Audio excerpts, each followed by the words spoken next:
Alrighty, sports fans, welcome on in. It is the Sean O'Connell Show here on ESPN 792.1 FM. Proud to be part of Utah's ESPN radio network. I'm Scott Mitchell, filling in for Sean today and tomorrow. So happy you could join the show. Happy to be here. A lot of crazy stuff going on in sports. You've got the NFL draft coming up. You've got Major League Baseball using torpedo bats. You've got the owners meeting in the NFL. You've got just some really exciting things. And I don't think there's anything more exciting, at least for me. Well, there's a lot I'm excited about today. But I don't think anything is more exciting to me than the Jazz. Our beloved Utah Jazz own the worst record in the NBA. Hey, let's give it up for the Jazz. Yay, everybody. Woo! Nice job. Way to go, Jazz. We did it. Hang the banner. Yeah, that's right. Hang the banner. Well, not yet. Not yet. There's still a few games left. I know. We won't hang the banner until they officially clinch the worst record, right, Scott? Trust me on that one, James. Yes, that the you don't celebrate until it's over, but we do have a mini just okay, that a boy. And then we get back and we get focused on the job at hand because we do not want to have this thing go sideways on us. Yeah, but man, no jinxing it's looking here. good though. We're headed in the right direction. I was just like that pesky Washington Wizards team just thought they'd just keep losing and losing and losing, and they didn't. They won. And the Jazz, they're looking good. Yeah, looking good to lose. Those dumb magicians, they decided to win a game. Those Wizards. No, yes. And I think the Jazz may have had the worst record or least amount of wins. Yes. At some point in the season, in the first month of the season or whatever. But this perhaps is the first time that they've had the lead in the win column as well. Not just technically the worst record in the league, which they've had for the last week and a half, but like a lead in the win column where they have the least amount of wins for the rest in the NBA this year. So it's a big deal. We'll have more in the tank race update. Right, we're gonna go over that in extensive detail down the road. So sit back, relax for that one because that'll be a fun conversation.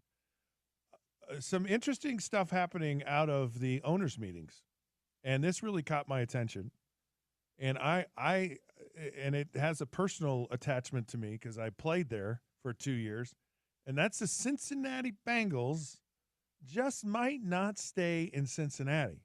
And this is an interesting one because if there's a few things that are like the death and taxes of the NFL, it's Cincinnati being in Cincinnati, and they're the Bengals.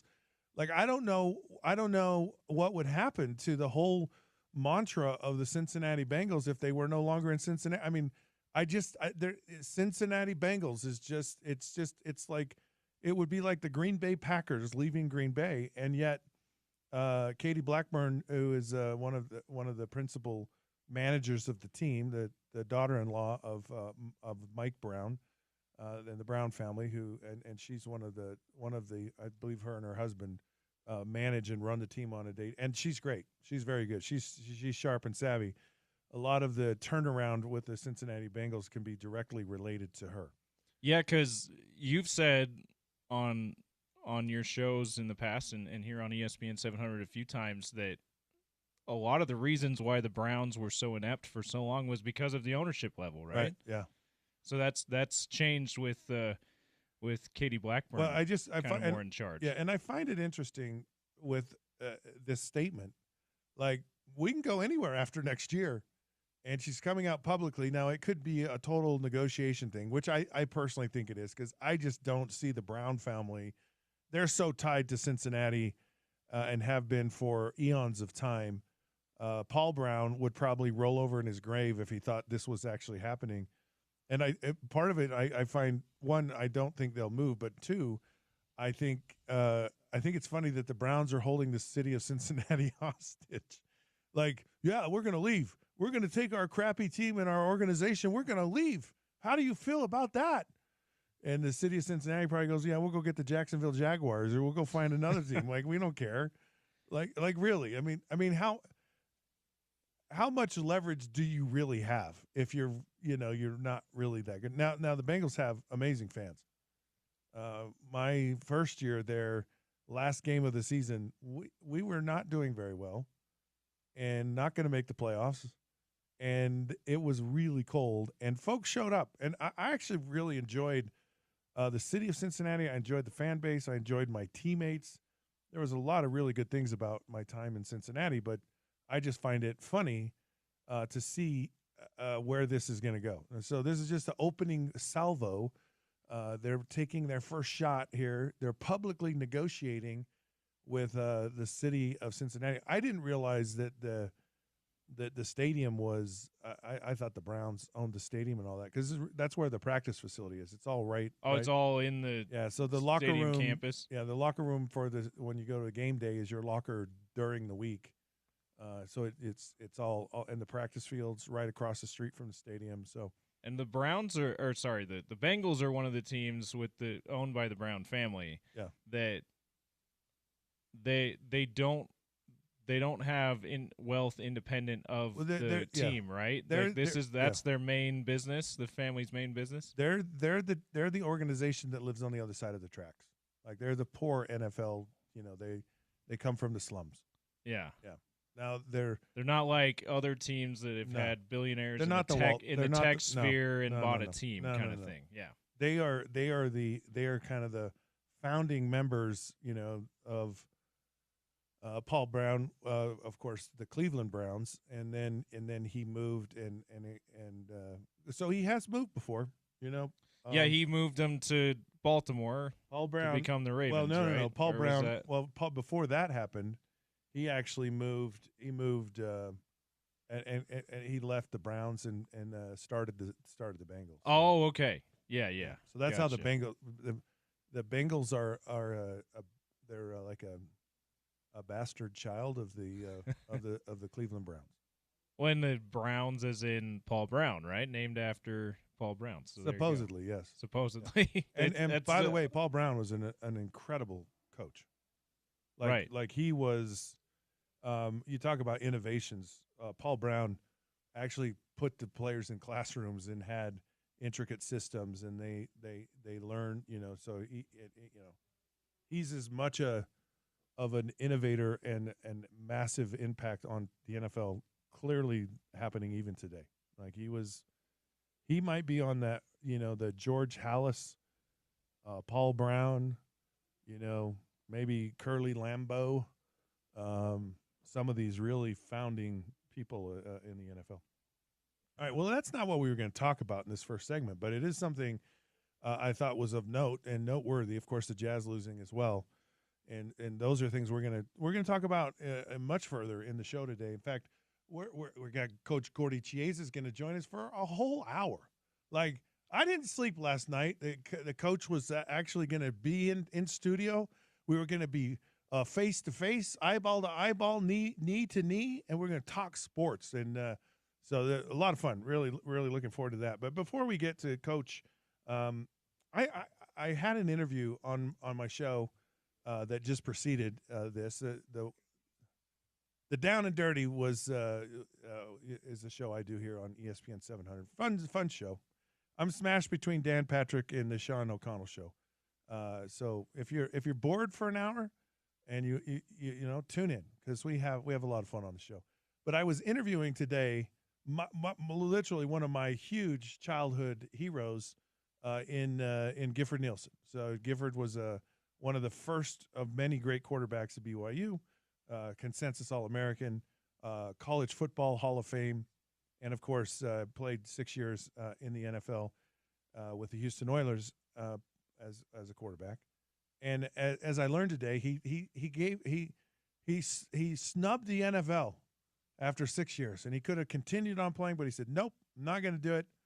I'm going to go be a broadcaster, and had a very successful long career as a sports director for the CBS affiliate in Houston, Texas.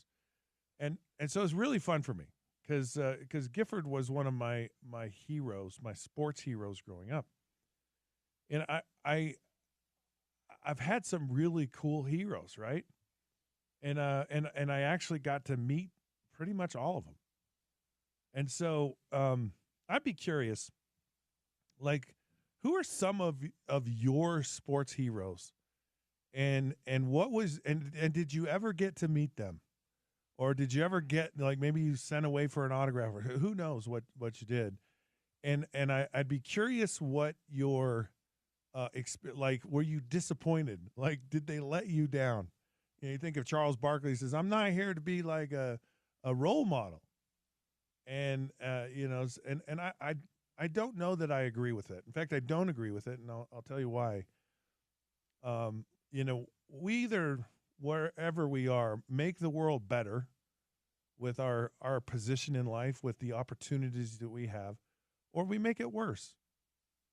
And when you're one of these sports icons at whatever level, many of the icons here in the state of Utah are in our colleges, and they're becoming more a higher profile because of NIL and because of the ability for these players to get out into the community a lot more. And so whatever level your superstar, your sports hero is, you have an ability to change people's lives. And my life was changed in a big way with some of my heroes in a massive way. And I talked about this. So when I was 10, I had the opportunity to go to a professional football game. I was invited by Gifford Nielsen, and I got a game ball. And I actually have the game ball with me here in the studio today. And it's from a Houston Oilers Pittsburgh Steelers game in 1978. And I have a game ball. And I thought this was the greatest treasure I ever had in my life. I was just, I couldn't believe I had an NFL football from my hero.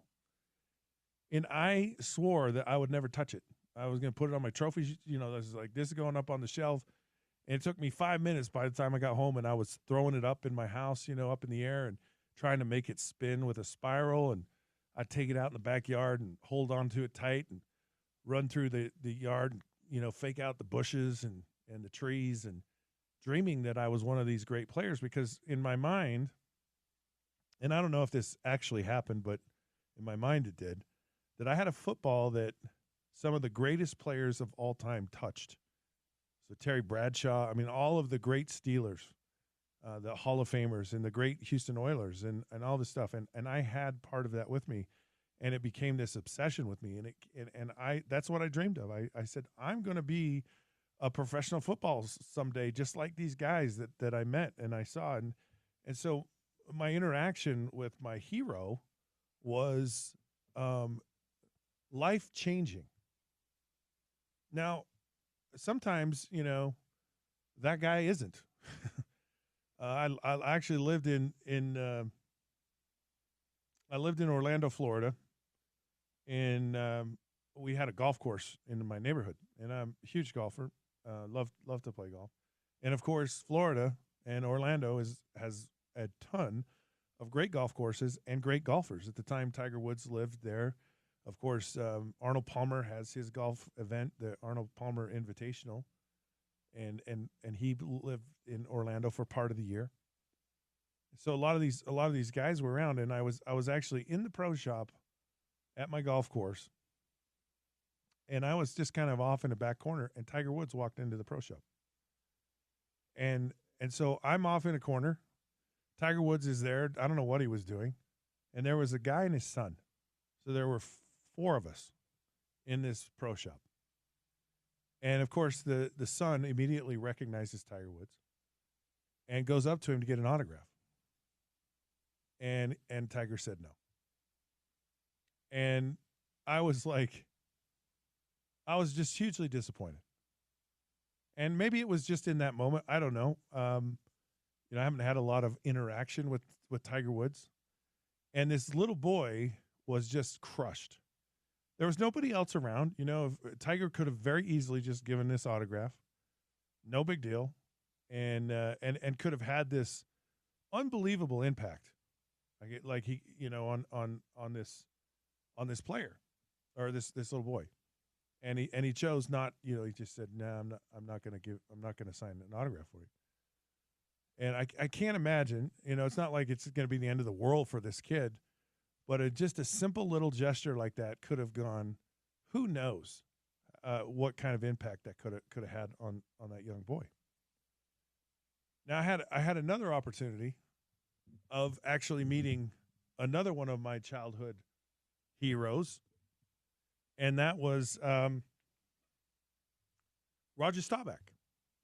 So I had a chance when Roger, I lived in Orlando, and I was actually doing some work for Roger Staubach's real estate company, and he came to Orlando, and we spent a couple of days together, and it was really fun because he was another one of my huge heroes growing up, and he had, this was Roger Staubach, right? Roger the Dodger, the inventor of the Hail Mary, and the original comeback, Captain Comeback, and of course he won the Heisman Trophy at the Naval Academy, and he had this image of being the guy, like Roger Staubach was just Mr. All-American. And you wonder, if you meet this person, is he going to be kind of a jerk? Is he not going to want to sign an autograph? Is he not going to want to, and oh no, like Roger Staubach did not disappoint. Now this was right at the time of Lent, right? And so you have Ash Wednesday, and they put the little cross with the ash on your forehead, and it's a symbol of your commitment to Christ and remembering, the sacrifice that he made, but in public, it's not, it's a rather startling thing to say, because you basically have a bunch of ash on your forehead, and it just so happened that this was that time. And it really struck me that, wow, this is a man that really is true to his convictions. Like he's like, I know I'm in a large group of people. I know that people can, pass their judgment or be critical, of people and their religious beliefs and all these different things.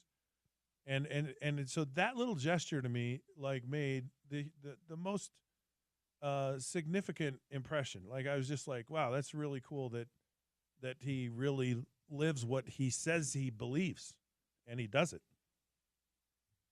And then, in fact, if I'm being completely candid about Roger Staubach, he was probably more than what I thought he was. Like, you build someone up to be this incredible person, and he was better than what you built up. He really was.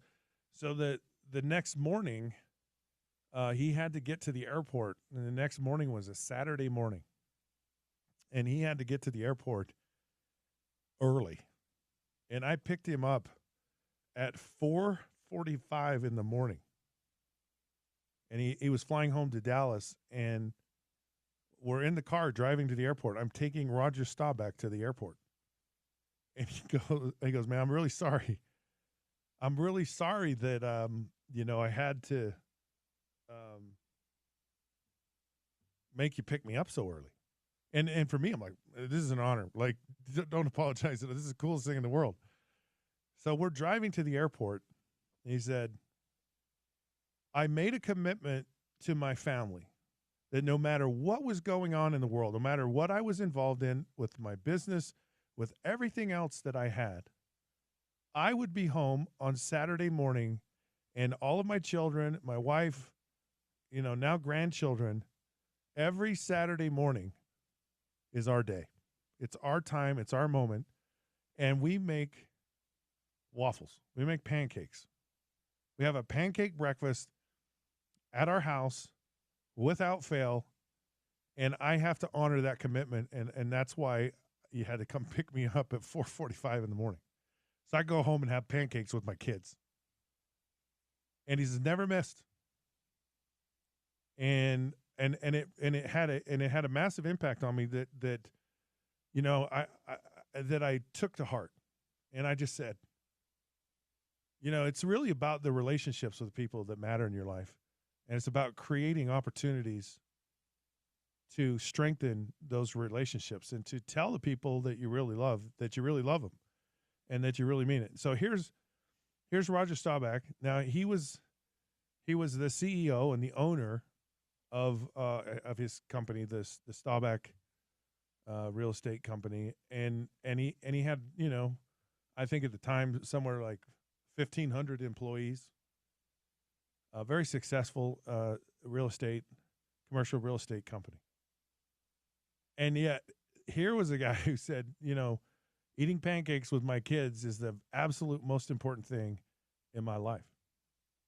So as we're driving and he tells me a story, I'm just like, wow, this is incredible.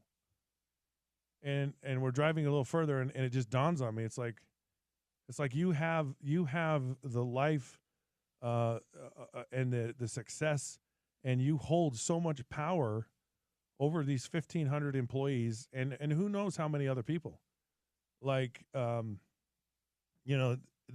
employees are probably married, probably have children, they have all these things, and you I would imagine you feel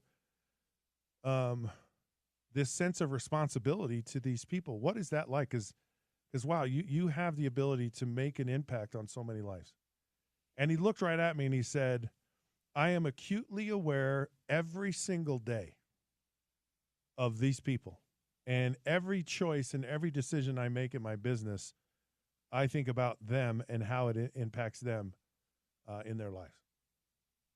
And I'm just blown away. Here I'm just like, this guy, and you could feel it. Like, this was not some, show thing, or like, we were in a very quiet, intimate moment driving to an airport at 4:45 in the morning, and I'm getting life lessons from Roger Staubach, and it was beyond the coolest thing in the world that really ever happened to me, and I loved meeting my heroes and finding out that they were better than how I had envisioned them to be. Like, it was just really cool. I remember another moment. And so you get drafted in the NFL. The NFL draft's coming up, right? And you have, it was, I got drafted, and it's an amazing experience. And so you're an NFL player, and I go to Miami Dolphins, and I remember walking into the locker room for the first time, and Dan Marino was walking through the locker room, and I literally went right past him, and he didn't know who I was, because it's my first day, and he kind of half raises his arm, doesn't really say anything, and I was speechless. Like, I was speechless for about 2 years. Just a casual, yeah, and I was just like, hey, back up. Well, no, he didn't even know who I was. Like, yeah. And his comment to everybody who showed up and that was drafted is like, I was here before you got here, and I'll be here when you leave. So he was definitely there a lot, and but the thing that got me, because I knew Dan Marino, like he's one of the cool dudes in all of sports, and I was starstruck. Like, I was starstruck, and I was like, man, that's like Dan Marino. I didn't know how to address him. I didn't know how, I just kind of stumble over your word. Yeah. It's like when you're a young kid and you see the cutest girl in school, and you can't say 2 words, can't put a sentence together. Yeah, she's looking at you, and you're like, yeah, I need to say something. Right. I don't know what to say. But that's kind of how it was. It's like, yeah. Dan Marino was a hot girl in high school, and it was just oh my goodness, it was such a funny thing, but really one of the coolest parts of my entire life was meeting my heroes, and actually getting to see them. Now, Dale Murphy was I was a huge baseball fan growing up, and of course, because of cable television, you got the Chicago Cubs and the Atlanta Braves. And I loved watching Braves games, loved watching the Cubs games. And Dale Murphy became my favorite baseball player. And I ended up meeting Dale Murphy right before I left college, and I was invited to a dinner that he was at. And again, like, your hero is just bigger and more impressive to you than the way you've made them out. and I'm really fortunate that my heroes were more than what I thought they were. Yeah, I was gonna say there's that cliche, don't ever meet your heroes because there's a lot of times people get disappointed because they're human, right? And you realize oh, they're not as idyllic as I imagine them to be. They're not, maybe they weren't as nice to them as they had hoped. That sounds like that wasn't the case with majority of the time. Not meeting your heroes. Not at all. It was awesome. In fact, playing for the Miami Dolphins. So if you imagine every meeting I sit between Don Shula and Dan Marino for 4 years, and that's what they became human, and it really helped me to look at people in a different perspective. When I met them down the road, that you could kind of look at them more in that sense, and it was helpful, to me. I'd be curious, so text in 877-353-0700.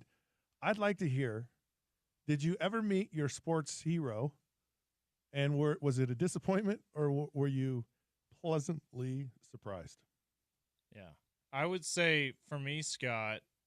I mean, I know you met me. I understand, James, and hopefully, what a disappointment that was. Hopefully, if you want, I'll sign a card for you. Oh, okay. Well, I may take you up on that. Oh, Scott. yeah, I might even sign 2 cards for you, James. I just being in this business, working in sports radio, and being able to go to games as a media member, I've been able to meet a few people that they weren't necessarily sports heroes for me growing up, but were like people that are like, wow, that's someone else's sports hero. That's a sports celebrity. That's a Hall of Famer or whatever. And that I felt starstruck.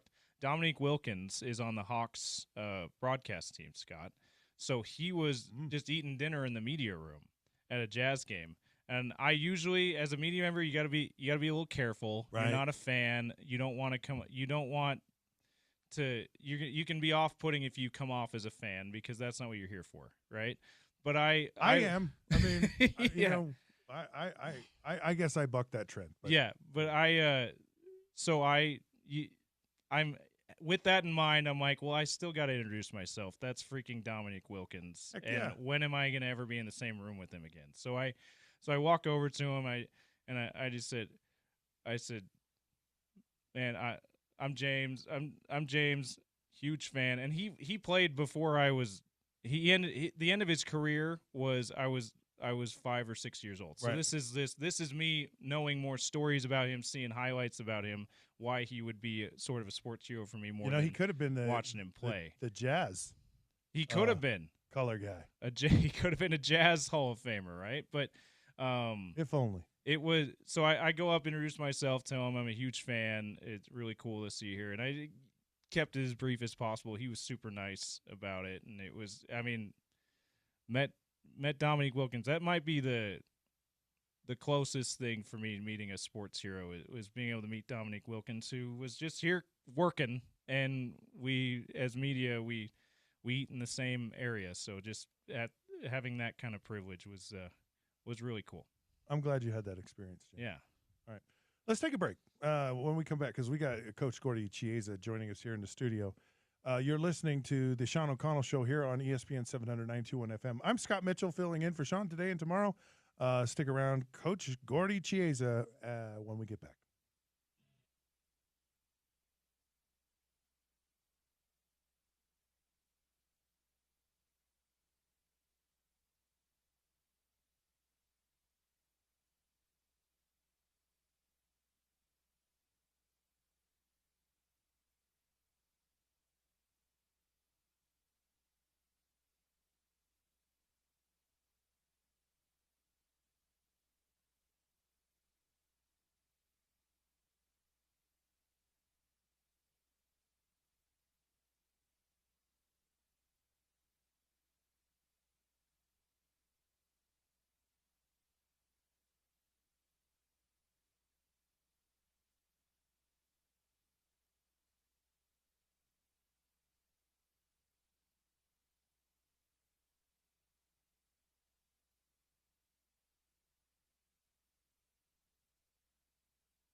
All right, welcome back to the Sean O'Connell Show. Scott Mitchell here, filling in for OC today and tomorrow. We're on ESPN 792.1 FM, Utah's #1 sports talk. We have a special treat today. I'm so excited about this. We actually have Coach Gordy Chiesa in the studio, and we have a lot of stuff to talk about today, and a lot of good stuff. In fact, it's going to be such a powerful hour. Coach has 2 lists for us today, so that's always fun. And of course, I love when he brings out his list. I don't love, just so you know, I don't love when you try to ask me my basketball intelligence, like and you always ask the easy questions and I always get them wrong. So hopefully you won't ask me like trivia questions because it's not my forte. Oh, no doubt. Of course I will. No doubt. I want to showcase your ability, you and James. All right. Well, then I'll do my best. Of course, we're going to start off with the Jazz. The Jazz now hold the worst record in the NBA. They played the Rockets last night. First off, your impressions of last night's game.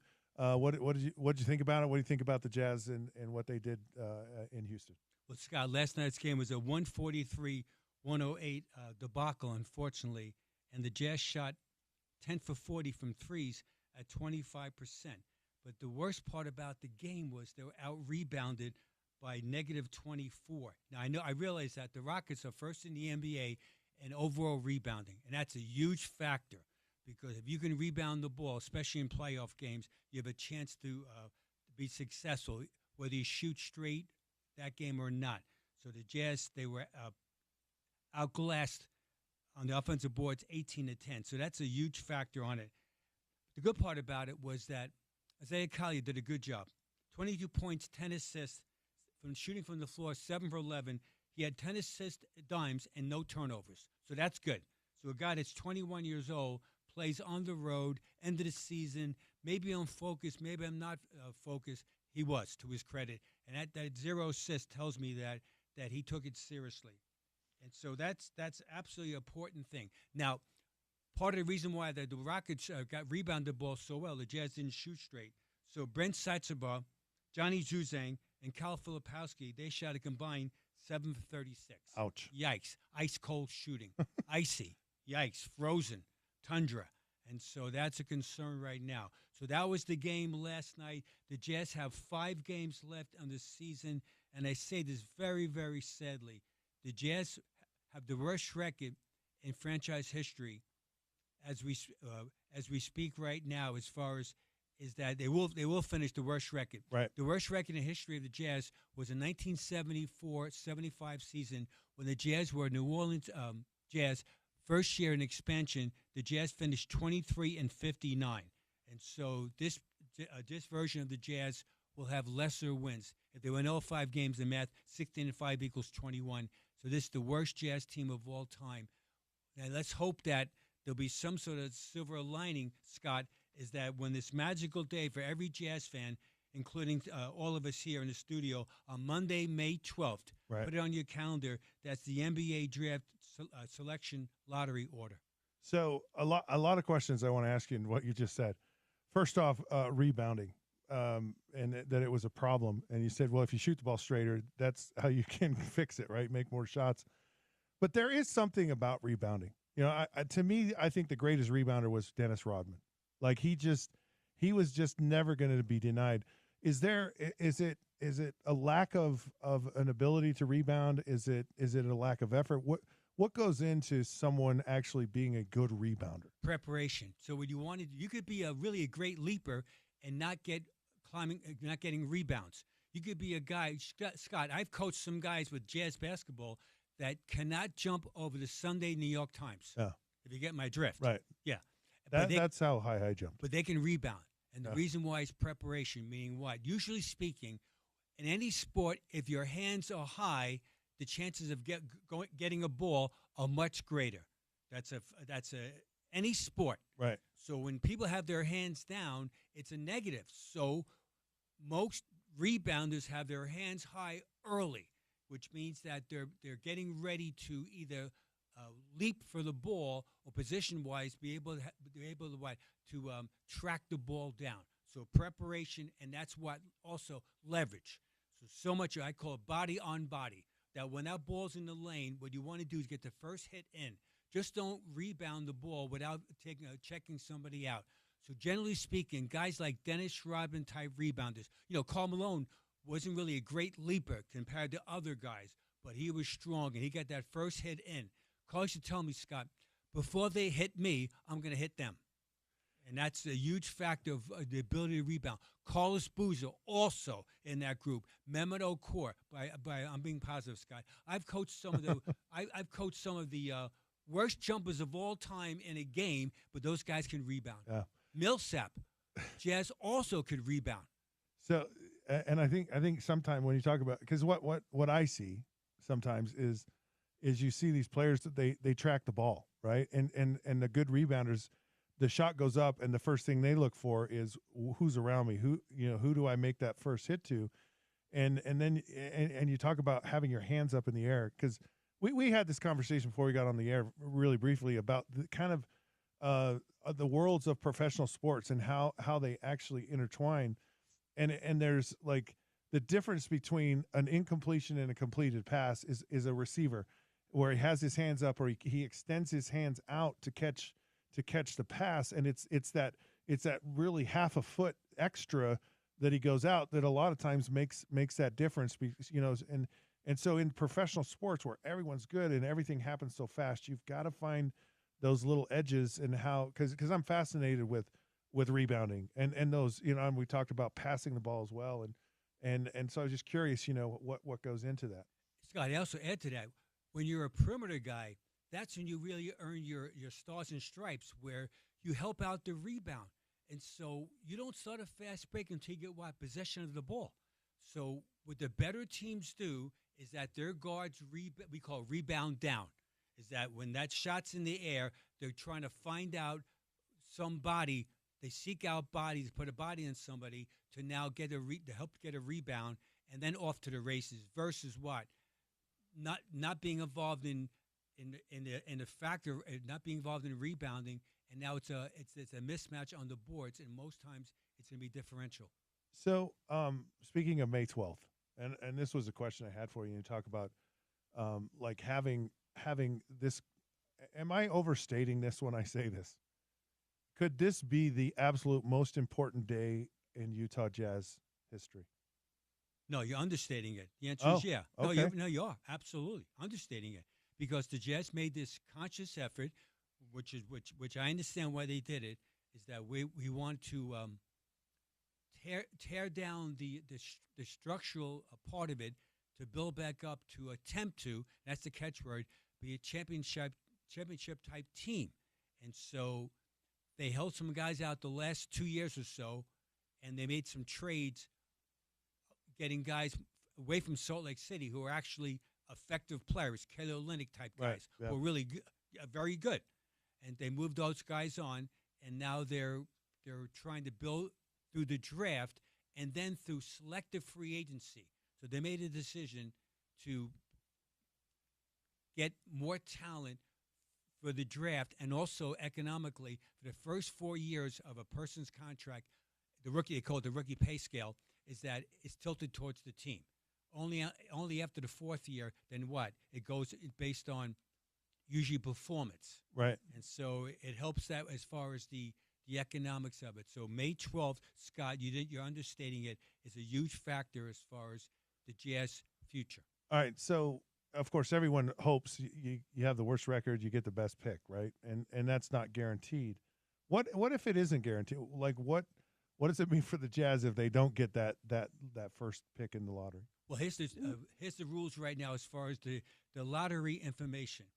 Teams eligible for the draft lottery are the 14 teams that missed out in qualifying for the 2025 playoffs.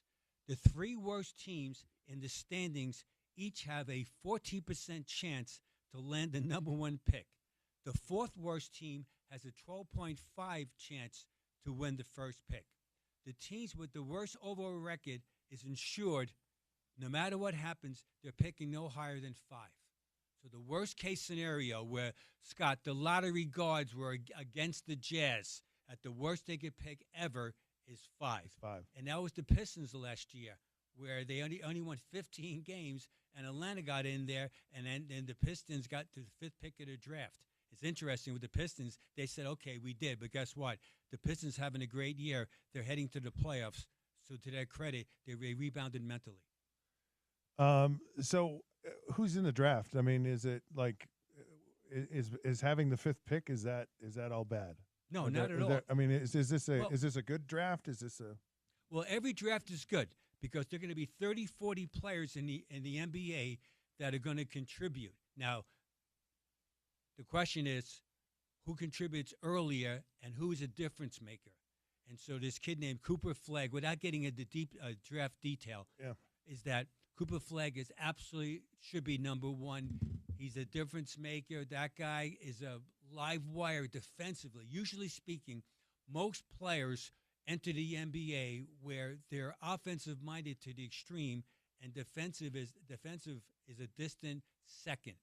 Flagg's the opposite, where he's a live wire havoc defensive player, stealing, blocking shots in the lane, do activity, and he's a tremendous passer off the dribble.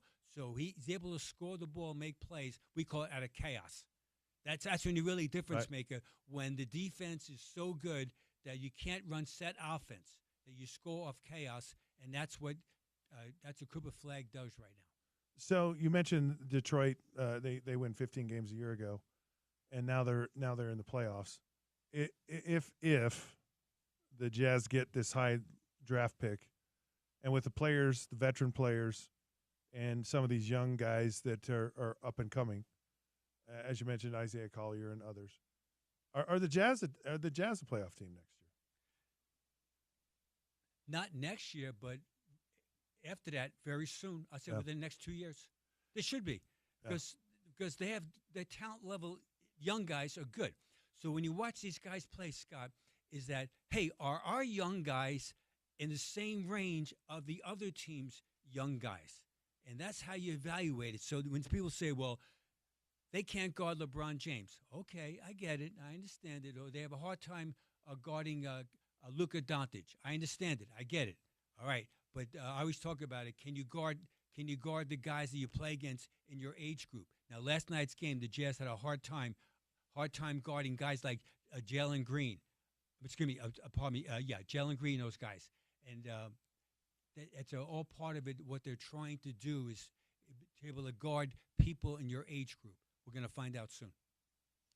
And so when you look at players like that, and you know when you talk about their ability to do things, what are you looking at to go? You know, how do you project players? I know, like in the NFL, okay, you can guard for his age, but does that age? You know, do they get better? Do they then later progress? And what are some of the metrics, or how do you determine that? I know a lot of times in the NFL they go, every year this guy just got better and better and better. And so what are some of the things you see to hope that they make that improvement or that jump? Well, the first jump is that you need talent. So again, you could be a hard worker, diligent. Hey, I love you, dog. However, your talent level is only average, and that's when you're going to get exposed, especially in a playoff game. So in a playoff game, talent prevails, but within that, the talent has to play as a unit. Now, so the metrics would be very simply is that each year a guy develops a certain skill that you need to be more successful in the NBA. So, for example, Isaiah Collier. Right now, he doesn't shoot straight. He's only shooting from 3-point range 25.5% from threes. Okay, so a lot of young guys, that it's a perfect example would be of a non-shooter. However, you can get better as far as a shooter. So in Isaiah Collier's as far as upgrade would be, hey, next year can he shoot 32% from threes? And by year number five, the Jazz are playing in the playoffs on a regular basis. Can he shoot 38% from threes? And in a playoff game, go back-to-back corner threes. I told you so. I could shoot. So a guy like Isaiah Collier, he needs to shoot better. Do they spend a lot of time with like the developmental coaches, the bench coaches in the off season? I mean, a lot of it's just shooting baskets, right? And so how much time do they spend? Is there like Is there a prescribed, like you're gonna work with this guy, or is it just on the player to just kind of say, hey, I need more help, or I'd like more help? How does that all work? No, it works as far as the coaches are with these guys all the time. So they either fly to the city for workouts or combining workouts with 2 or 3 players. Scott, in the off season, all roads lead to 3 places in America. They are, in any order, NYC, 2, LA, and 3, Las Vegas. Interesting. So all, and you can put a 4th in there. What about Atlanta? Okay, Atlanta. So those 4 places where most NBA people, players come together, whether organized or unorganized, and play games. And that's where the coaches of respective franchises, they go to work the guys out. Now, however, it seems to me there's a lot of injuries on lower body injuries, which tells us as coaches and as former NFL players that we're working out way too hard for longer periods of time.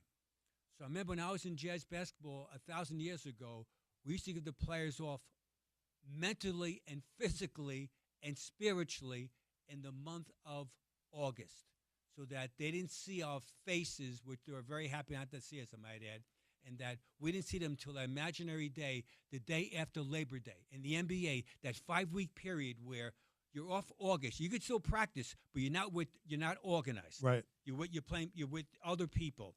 But that magical day of day after Labor Day, where most of the people that have children are bringing their 2nd grade kids to school, or they're in school, and now they're back in the facility, and then you see our smiling faces. It was great not to see you, Gordy, for a whole month.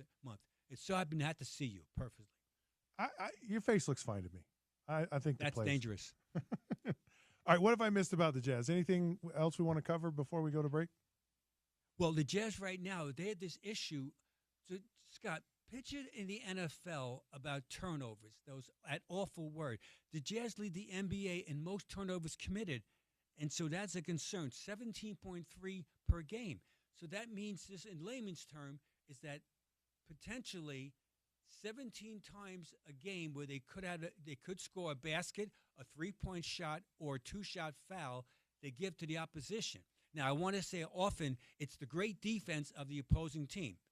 Maybe, often it's not. Most times it's what? It's decision-making. And that you can't throw the ball on a fast break to the trombone player in the first row on the baseline. Hey, I love trombone players, Scott. Right. Don't throw the ball to them. No. Well, it's hard for them to catch. What causes the turnovers? Is it just inexperience? Is it not? Is it not an ability to read and to see where and to anticipate? I mean, John Stockton was the best ever at this, and is it something you can teach a player, or does it come through? How do you get guys not to turn the ball over? Okay, the first thing is that most players offensively play the game when they're young. They play offense too fast and defense too slow. See, it's direct opposite. Just to think about it, analyze it. Play offense too fast and defense too slow. Yeah. And so what you want to do is that you want to read the defense plus the on-ball defense, but just as important, the off-ball defense. And that's what we call early eyes. Is that what do you see? And so we do drills all the time as far as what do you see right now? Look at a guy in that baseline, lurking on the baseline, and you're trying to throw a needle pass in the middle of the floor to a cutter, but the help defense is in that lane. And so you're asking somebody to make a catch in traffic that's disadvantage. So it's absolutely important. Also, the velocity of the pass. A lot of times guys throw rocket passes to somebody that's 5 feet away from them versus what? Throwing a touch pass. Right. These are all different things that we do. Now, it's accountability in practice. So when you make a mistake in practice, it's perfectly normal. But which is really troubling is when you keep making the same mistake, and that's when we have a problem. The NFL, so many guys talk about putting in your work film study, right? How big of a film study is involved in the NBA? Huge, both collectively as a unit, as a team, but also personally. And so the answer is yes. You want to see how the team's performing and how I fit into it. At every level, the question always is, how can I showcase my individual skills within what? The team game. Yeah. And by the way, when I do that, does the team win? And that's how you judge by management. So a lot of times people really, they pray to the Lord. I'm a backup small forward. I hope the point guard on the floor gives me the ball on time, on target, versus throwing me rocket passes where suddenly it's a negative spurt for our team. They take me out of the game, and then three weeks later, they cut me. Yeah. It's funny, those little short passes are sometimes the hardest ones to throw, because you have to kind of touch pass it. So I love this. All right, we got to take a break. We come back more with Coach Gordy Chiesa here on the Sean O'Connell Show, ESPN 700-921 FM, Utah's #1 sports talk.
All right, welcome back to Sean O'Connell Show here on ESPN 792.1 FM. Scott Mitchell here, hosting. I'm the big lefty they bring in on relief. I'll be here today and tomorrow. Our show today and every day is brought to you by Les Schwab Tires. Les Schwab has the tires, wheels, and accessories for whatever you drive. Stop by your local Les Schwab today, and their professionals will get the job right the first time. All right, Coach, we want to go around the NBA right now. Some teams are hot, some teams are not. What's going on? The hot team right now is the OKC Thunder. They've won 11 games in a row. And those guys, they're the ultimate team as far as on both sides of the ball. They're in the top 5 in so many different categories.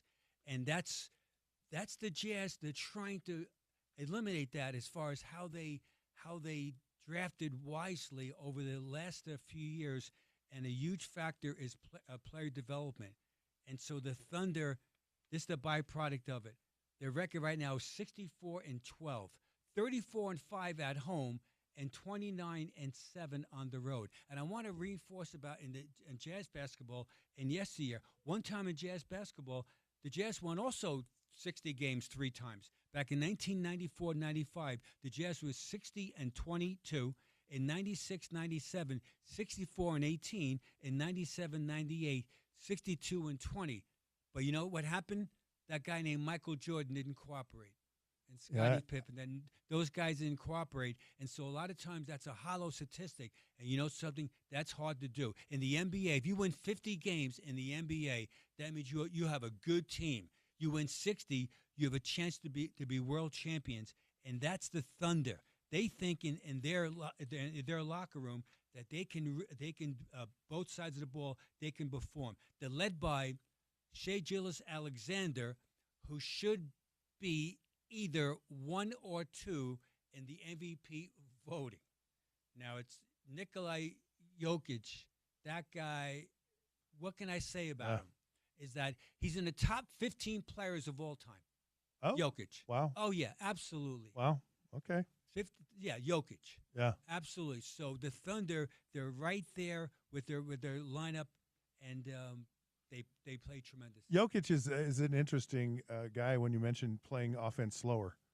I mean, that might be the poster child of it right there, and the effect, what actually happens. Oh, very much. That's understated right now. So Nikola Jokic type people, they use their body to their advantage. I call it, he's a gravity scorer. He plays the game on the ground, and what teams do incorrectly, they play this awful switch defense against him 1 through 5.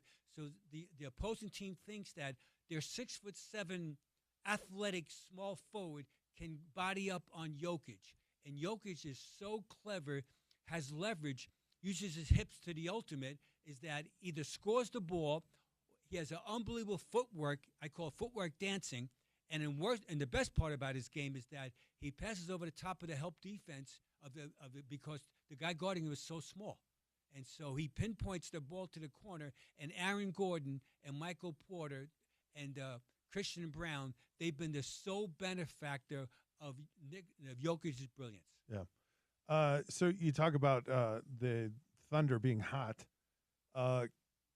Does that translate? How much does that translate into the postseason? Because you mentioned the Jazz. I actually watched a little documentary on the Jazz on that season with Michael Jordan, and I'm watching and go, how did the Jazz lose this? They just looked like the better team. They should have won that championship, but they didn't.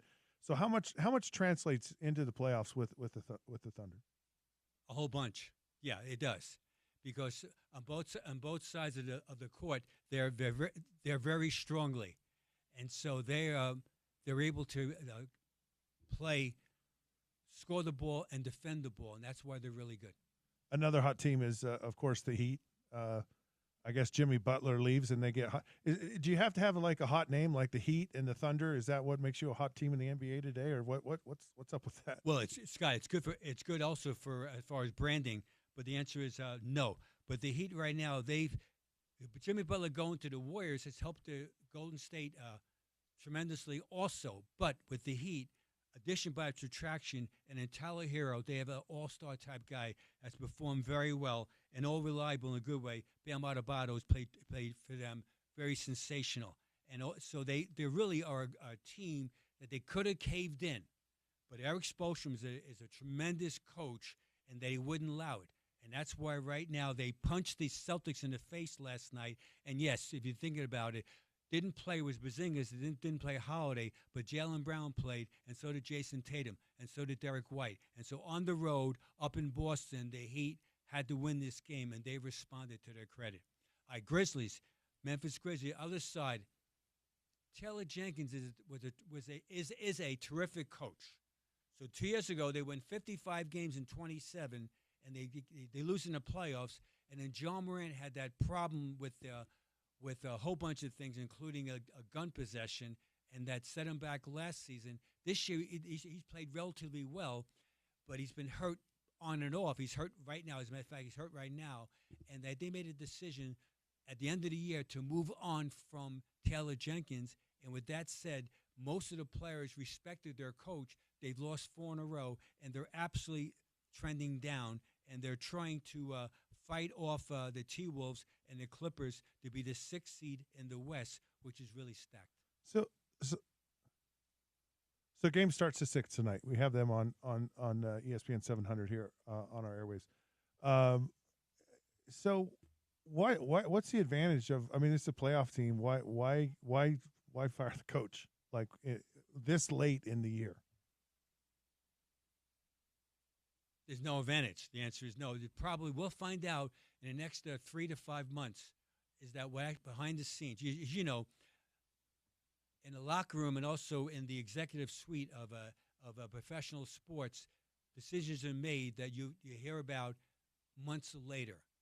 So whether there was some sort of internal discussion or feuding between coaching staff and management. We must not forget, Tyler Jenkins was forced to move on from 4 coaches the year before, and so that suddenly he's with his coaching staffs, his people that he doesn't know as well, and it came to fruition that they moved on from him. I think it's he'll be a front runner for a job right now. As far as if the Sacramento Kings move on from Del Christie, just for the narrative, they're staring right at Taylor Jenkins. Oh, interesting. Yeah, I'm sure there's always a lot more that goes into that we don't know about with a coach leaving. Who knows what the real answer is to that? But sure seems shocking to me, especially a team that's pretty talented and a playoff team. All right, let's take another break. We come back. I think there's a list around the corner. Is that a fair assumption? We have 2 lists if we can fit it in. Oh, all right. Well, we'll get a list in the beginning and a list at the end of next segment. This is Sean O'Connell Show here on ESPN 792 FM. We'll be back in a bit.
All righty, sports fans, welcome back. It is the Sean O'Connell Show here on ESPN 792.1 FM.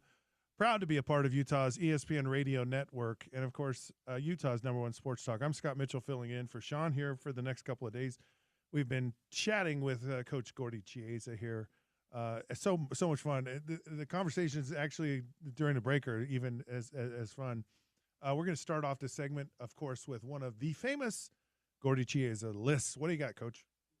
This list today is about the NBA players to start a franchise with. Oh. Here's the criteria.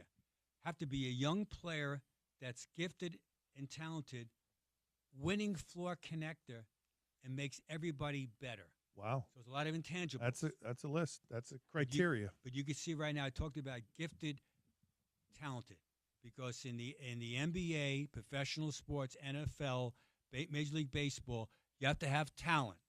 And so I always talk about it. Talent prevails. Here we go. Top 10. Now just visualize these guys. Most of them are all under 24, 25. Okay. Number 10, from the Charlotte Hornets, who are picking in the lottery very shortly, LaMelo Ball, who's a pass-happy point guard. Number 9, from the OKC Thunder. Scott and I just mentioned for the listeners right now, just popped up on the radio, Chet Holmgren as a young big guy. So, again, in jazz basketball, can Walker Kessler in the same age group, can he outplay Chet Holmgren 3 to 4 times in the next 10 years? See, it's who you play against. Right. Number 7, from the Thunder also, Cody Williams, who's an all-star, averaging 21 points a game, is the perfect complement to Shai Gilgeous-Alexander. He was a 12th pick of the draft from Santa Clara. So don't be telling me that if you're not picking in the 1, 2, or 3, that the other guys aren't good. Really? Do you believe that? You really believe that? Do you? Right now, driving it on I-15. Number 7, Cade Cunningham from Detroit Pistons is a renaissance. The Pistons, they're right now, they're in the playoffs. They're 42-34, and this guy named Cade Cunningham, he's pass happy. If you notice right now, I mentioned the word pass happy twice already with some of their point guards, because when your point guard's pass happy, guess what? Your whole team is happy. Number 6, from the Orlando Magic. He got hurt during the year. He came back stronger already. The Magic they're a good team. They've been injured with a lot of their guys. Paolo Banchero. He gets 20 points, 10 rebounds, and again, he gets 5 dimes a game. Number 5, the 76ers.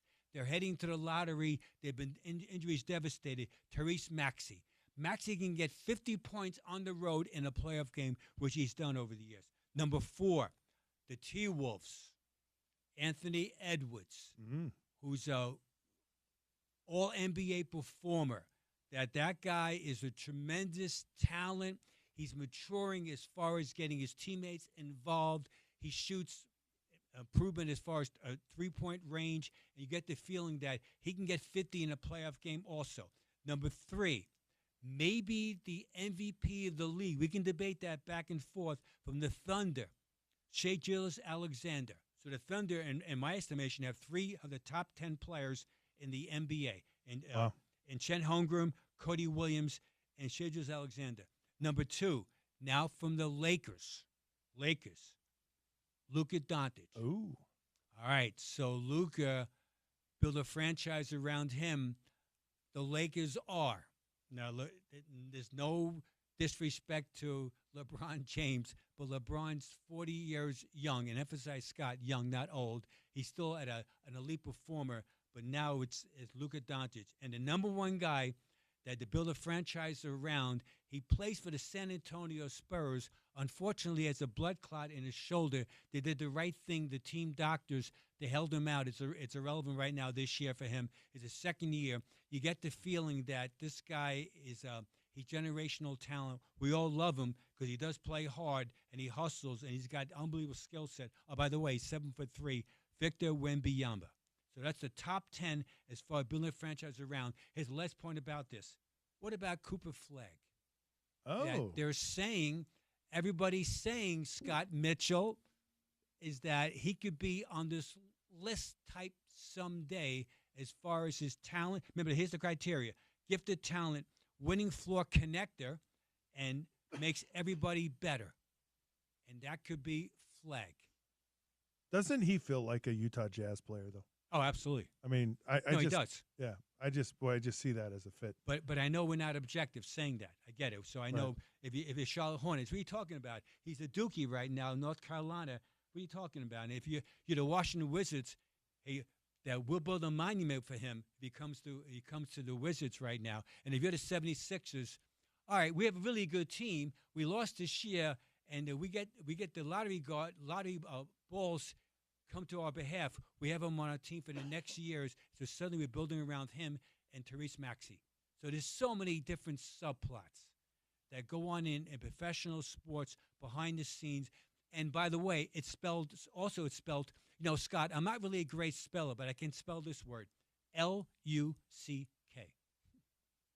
I got it. Luck. Okay, Luck. good. Whew. Took me a minute. No, Luck. I didn't have spell check or anything either. No, I know that. Yeah. I know that. Yeah. And by the way, Scott, Which that drives me nuts, by the way. Yeah, no. Because you do everything right. You're trying to, and it's just like, it's like the Jazz in that championship against the Bulls. It just felt like it was theirs, and they just sometimes the ball just doesn't bounce your way or doesn't, and it's just. I understand you're trying to put the percentages in your favor, but still, it's not 100% guaranteed. All right, so Scott, hey, I know you're waiting for this for the last 45 minutes. I'm going to test you on just one or two nicknames of. Oh shoot, I hate nicknames, but go ahead, I'm ready. Of these college teams. All right, so Santa Clara with Cody Williams. What is the nickname of Santa Clara U? What is the nickname? Yeah, the Chanticleers. No, that's. I like that. You're talking a different language. I like that. You're going Mandarin. Yeah. Well, it was East Carolina. Where's James when I need him? Santa Clara. I'll give you a hint. Are they the Braves? Okay. Or the Bears or the okay. Santa Clara? Your B is right. Okay. You have the B correct, meaning the letter B. Right. All right, the listeners Are we gonna right spell now. This out? Help out, Scott. I know you're driving an I-15 right now in the middle of a traffic jam, and you're screaming into your car. Why doesn't Scott Mitchell know this name? I went to school there. I was in a class of 2021. I still don't know it. Broncos. Oh, well, of course the Broncos. I'd have never got that in a million years. Okay, so That's all right. And let's go. Let's stay with the Thunder. All right, what's the nickname of Texas A&M? The Aggies. Okay.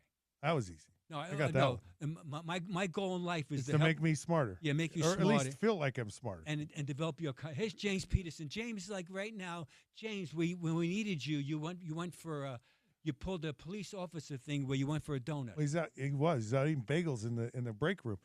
James, Santa Clara? What's their nickname? Gales. See, he doesn't know. Gales. That's Iona. Santa Clara. We'll give you a hint. It's a car. It's a car. It's an O.J. Simpson car. Okay, yeah. James is young. He University of Santa Clara? Is there another Santa Clara one? College? Yeah. They're the Gales. They're not the Broncos. St. Mary's Gales. Oh, Santa Clara, St. Mary's. I mixed them right. up. No, James. Potato, one of the two. Hey, they're both WCC, and they're relevant only some of the time. I knew they weren't the Gales.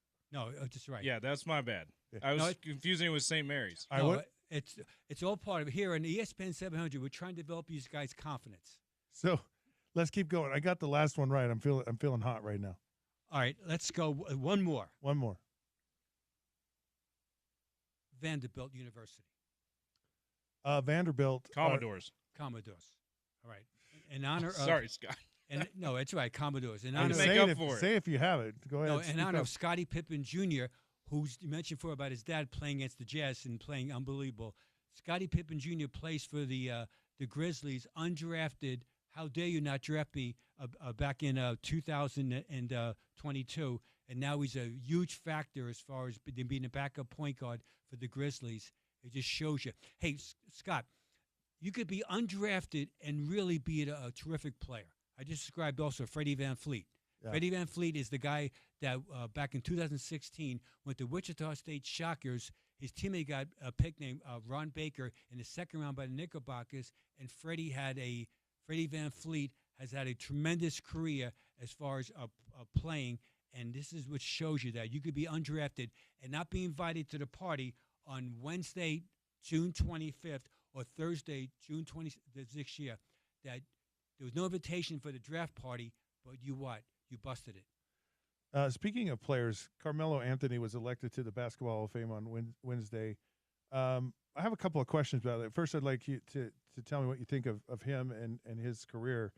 Are there players out there that may be deserving of the Hall of Fame that maybe are getting overlooked or not noticed?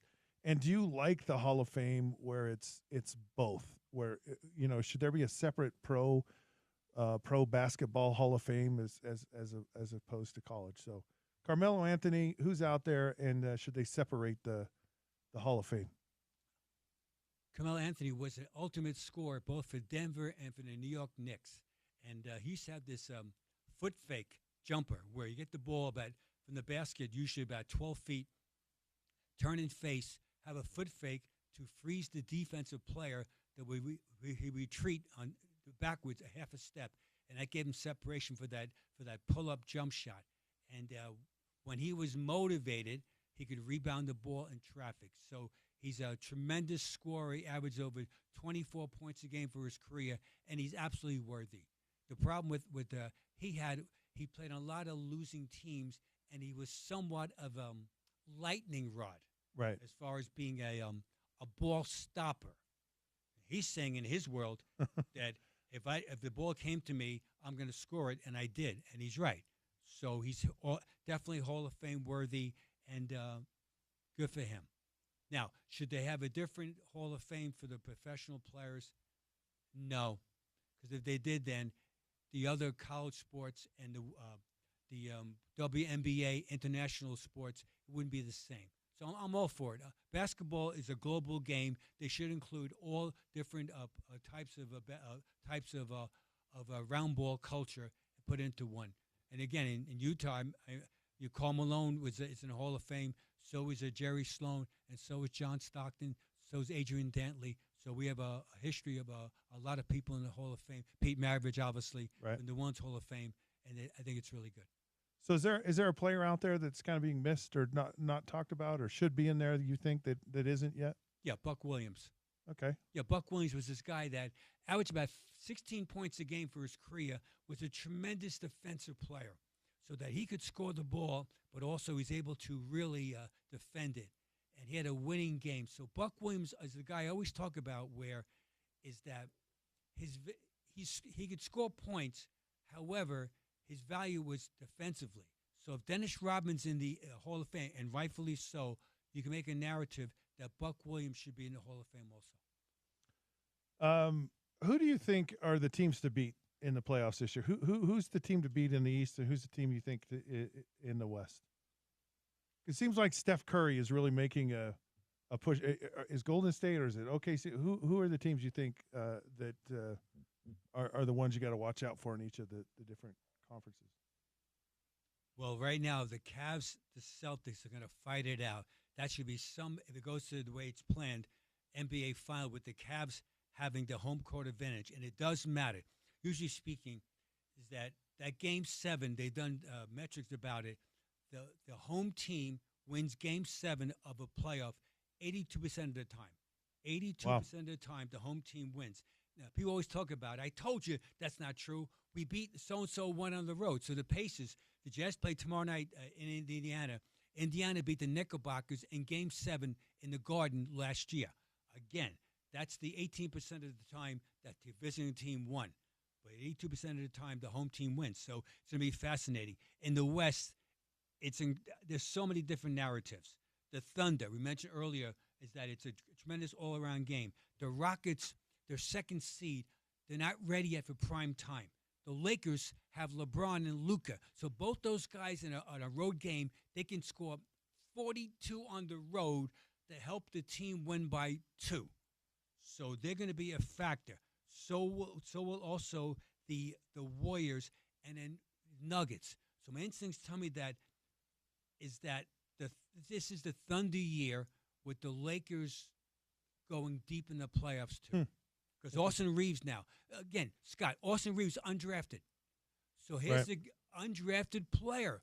So again, for the Jazz fans, stop wigging out all the time. If Cooper Flagg, you hope you get him, absolutely, and you want to pick in the top 1, 2, or 3. However, there might be guys that are undrafted that suddenly 4 years from now outplay guys in the lottery, because it happens all the time. It does happen. Do you have another list? My other list today. Okay, let's go with the list. Yeah, the list today, I'll say this quickly, Scott, is the NBA career leaders in most 50-plus point games during the regular season. So Steph Curry the other day was outrageous on the road against Memphis. He was incredible, etc. This sparked the list as far as it. It's only I cut it off as far as you had to have at least 10 50-point career games. So I cut it off there. Here we go. Kareem Abdul-Jabbar, Hall of Famer, had 10 50-plus point games. Allen Iverson had 11. Rick Barry and LeBron James had 14 50-plus point games. Steph Curry and Dame Lillard via Weber State, via Oakland, California, they've had tied 15 50-point-plus games. Number 5 all-time, Elgin Baylor did it 17 times. Number 4, he plays in the league right now. He's the only lefty on this list. And lefties have more fun, all right? True. I'm a lefty. I knew that. I absolutely knew that you're a lefty. You're a southpaw.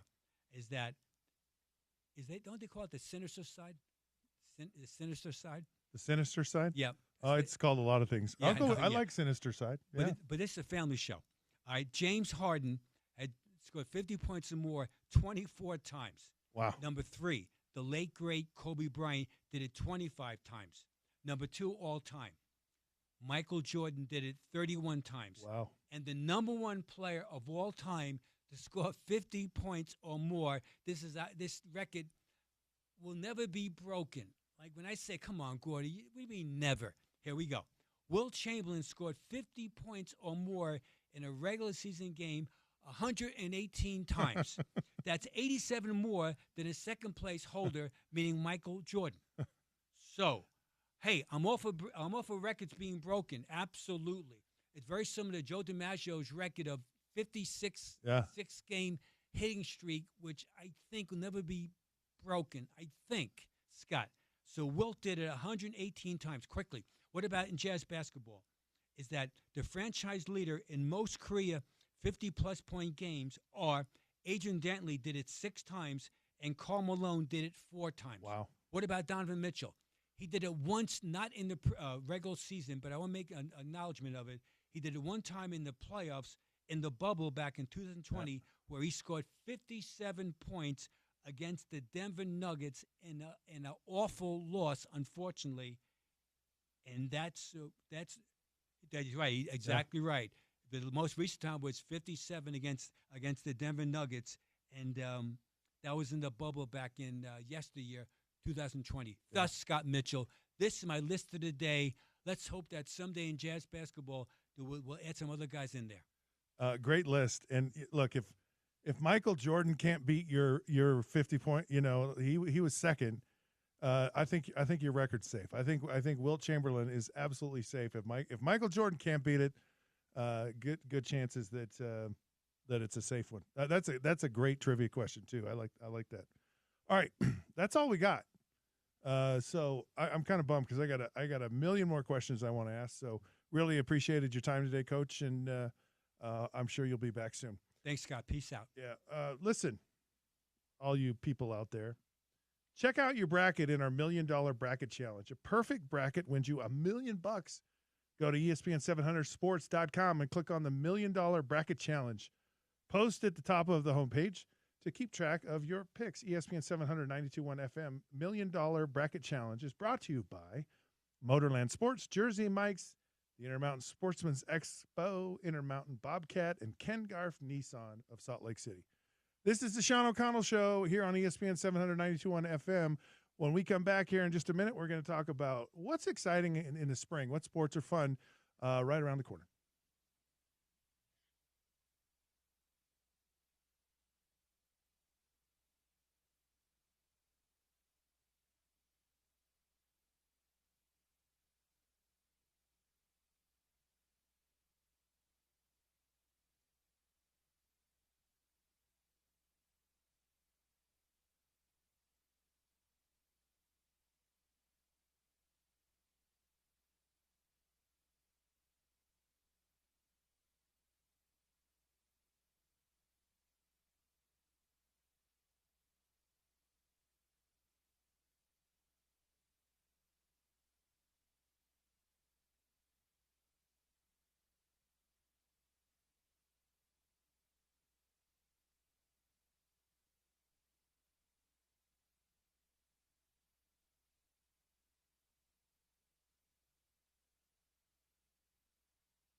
righty, sports fans, welcome back.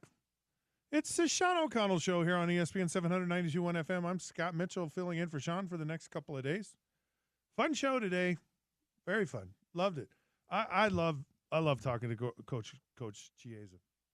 And again, the conversations off the air are better. And not that we wouldn't share them with you. I mean, Coach Chiesa, he swears all the time. He's just like a drunken sailor. I'm kidding. Filthy talker. No, absolutely. No, not at all. As no. In the words of Gordy, absolutely not. Yeah. And so, but fun conversations, and there really are so many parallels in all of the sporting events. The sporting, there's so many parallels between the dynamics of professional sports and basketball and football and baseball, and it really is, and that's really what the conversations were about. We were having a conversation about money, and how in the world all this money these players are getting, it's got to have some kind of impact on their performance, and time will certainly tell with a lot of them. Well, spring is here. That's why it's snowing outside, and a lot of fun and exciting things about spring, which we're going to talk about. But before we do that, we're going to get to our PGA Tour leaderboard update. The Valero Texas Open's going on right now. This is brought to you by Uinta Golf. Experience the future of performance with TaylorMade. New shaping, materials, and an AI X or 10X smart face driver, delivering up to 8 yards longer. I mean, if it's AI, it's got to be longer, with even more forgiveness. Available now at Uinta Golf. All right, what's the update, James? All right, we have Keith Mitchell is tied for he's my relative. Lead. Yes, of course he is. He's a Mitchell, right? Yeah, Keith Mitchell and Donovan Mitchell, we're all the same family. Right. He's your leader, actually. He's not tied for the lead. He's your leader at 8 under. Brian Harmon is in second at 6 under. Tommy Fleetwood in third at 4 under. Where's Tony Finau? He's right behind, tied for fourth at 3 under. So nice. 5 shots off the lead, but top 5 so far in his actually he finished his opening round. So he finishes the day at 3 under. Really good start for Tony. And then behind them you have Alex Smalley tied for 9th at 2 under.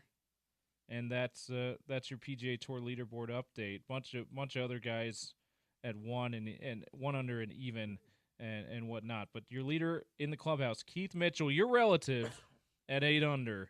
That's your PGA Tour leaderboard update. Valero Texas Open. We're a week away from the Masters starting. Yes, Scott. we are. So this is like Masters tune-up for the guys. and it's an interesting event because there's a philosophy of, do I play leading up to the Masters, or do I kind of sit out? And some players play, and some players don't. And a lot of them feel like they really want to just give that maximum effort to Augusta, and so they sit out. So this is it's almost like, do I play in the last preseason game, right? Yeah, before it's right. NFL season, even though these count for the PGA Tour. Yeah. Masters doesn't count for PGA Tour. No, and the really good players, it's all about the majors. Every guy, every really good player in the on tour does that. So, always interesting to see who wins it and how they impact the next week.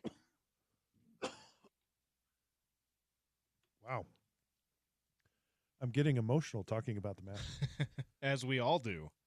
Wow, I can't even talk, James. And that's kind of a bad thing if you're on the radio. You can't talk. Absolutely, and you'll be on the air next week in the first couple of days of the Masters when we have the Masters leaderboard updates, as well as OCU has another PFL fight to call at the end of next week. So OCU will be back Monday through Wednesday, but we'll be able to talk more Masters. Will we be able to get the Masters on the TV when we're here? Absolutely. Okay. Then I'll come. I'll show up. We do have cable here and Broadway Media. We do have cable. That's a very important thing. By the way, speaking of cable, not to go down a rabbit hole here, but I got cable in the 8th grade. That's when cable came along. Okay, changed my life forever. Yeah. There was HBO. There was ESPN. Man, my goodness. There was WTBS, which was the Braves. There was WGN. We got all this stuff. It was very cool. All right, one of the things that I wanted to talk about today was about the spring. And what we have to look forward in the spring, football. Of course, we have this massive letdown at the end of January when the Super Bowl's over, because then we don't have football, but we do. We like the combine. We like college football spring practice. We have you got the UFL going. No, it's the thing. Look, I'm a fan of spring football. Big time fan. Yeah, that just got started this last weekend, so we'll have a few weeks of and it's not bad football. My feeling about it, because where your league really takes off is when you have superstars, and that's really the problem with these spring leagues, is they have all the casts off and rejects. Now, when I played in the World League in the NFL teams allocated players to the World League, so you had guys that were on NFL rosters, legitimate players actually playing, and it was good. And of course, the USFL was signing players right out of college. Now, if I'm doing Steve Young being one of them, if I'm doing a spring league and I'm trying to figure out how to get talent, I go after kids coming out of high school, and I compete against these colleges. And now, mind you, NIL is, you're going to compete against NIL now, but you pay a kid out of high school to go play professional football, you're going to develop some guys that are going to, potentially go on into the NFL, and you're going to get the quality of your game is actually going to get better because you got better talent. Right now, they're just getting all the guys that can't make a team, and it's just okay football. It's not like great. That's what I've been saying. They need to, if they want this to be viable and they want this to be, I mean, not that they are ever going to envision beating the NFL or really competing with the NFL. That's why one of the reasons why they're in the spring and not the fall. But if they want to be viable for more than just a couple of seasons, I'm totally with you, Scott. I've said that before. Why not go after the top high school kids? Why not compete with the NCAA? Yep. You can compete with the NCAA. You can't really compete with the NFL. Well, here the NCAA has said, we're not into professional sports. I mean, they've basically just said, you know what? We're going to get sued over this because it is a professional sport, and we don't want any part of that. We're not We're not designed. We're not set up to manage professional sports.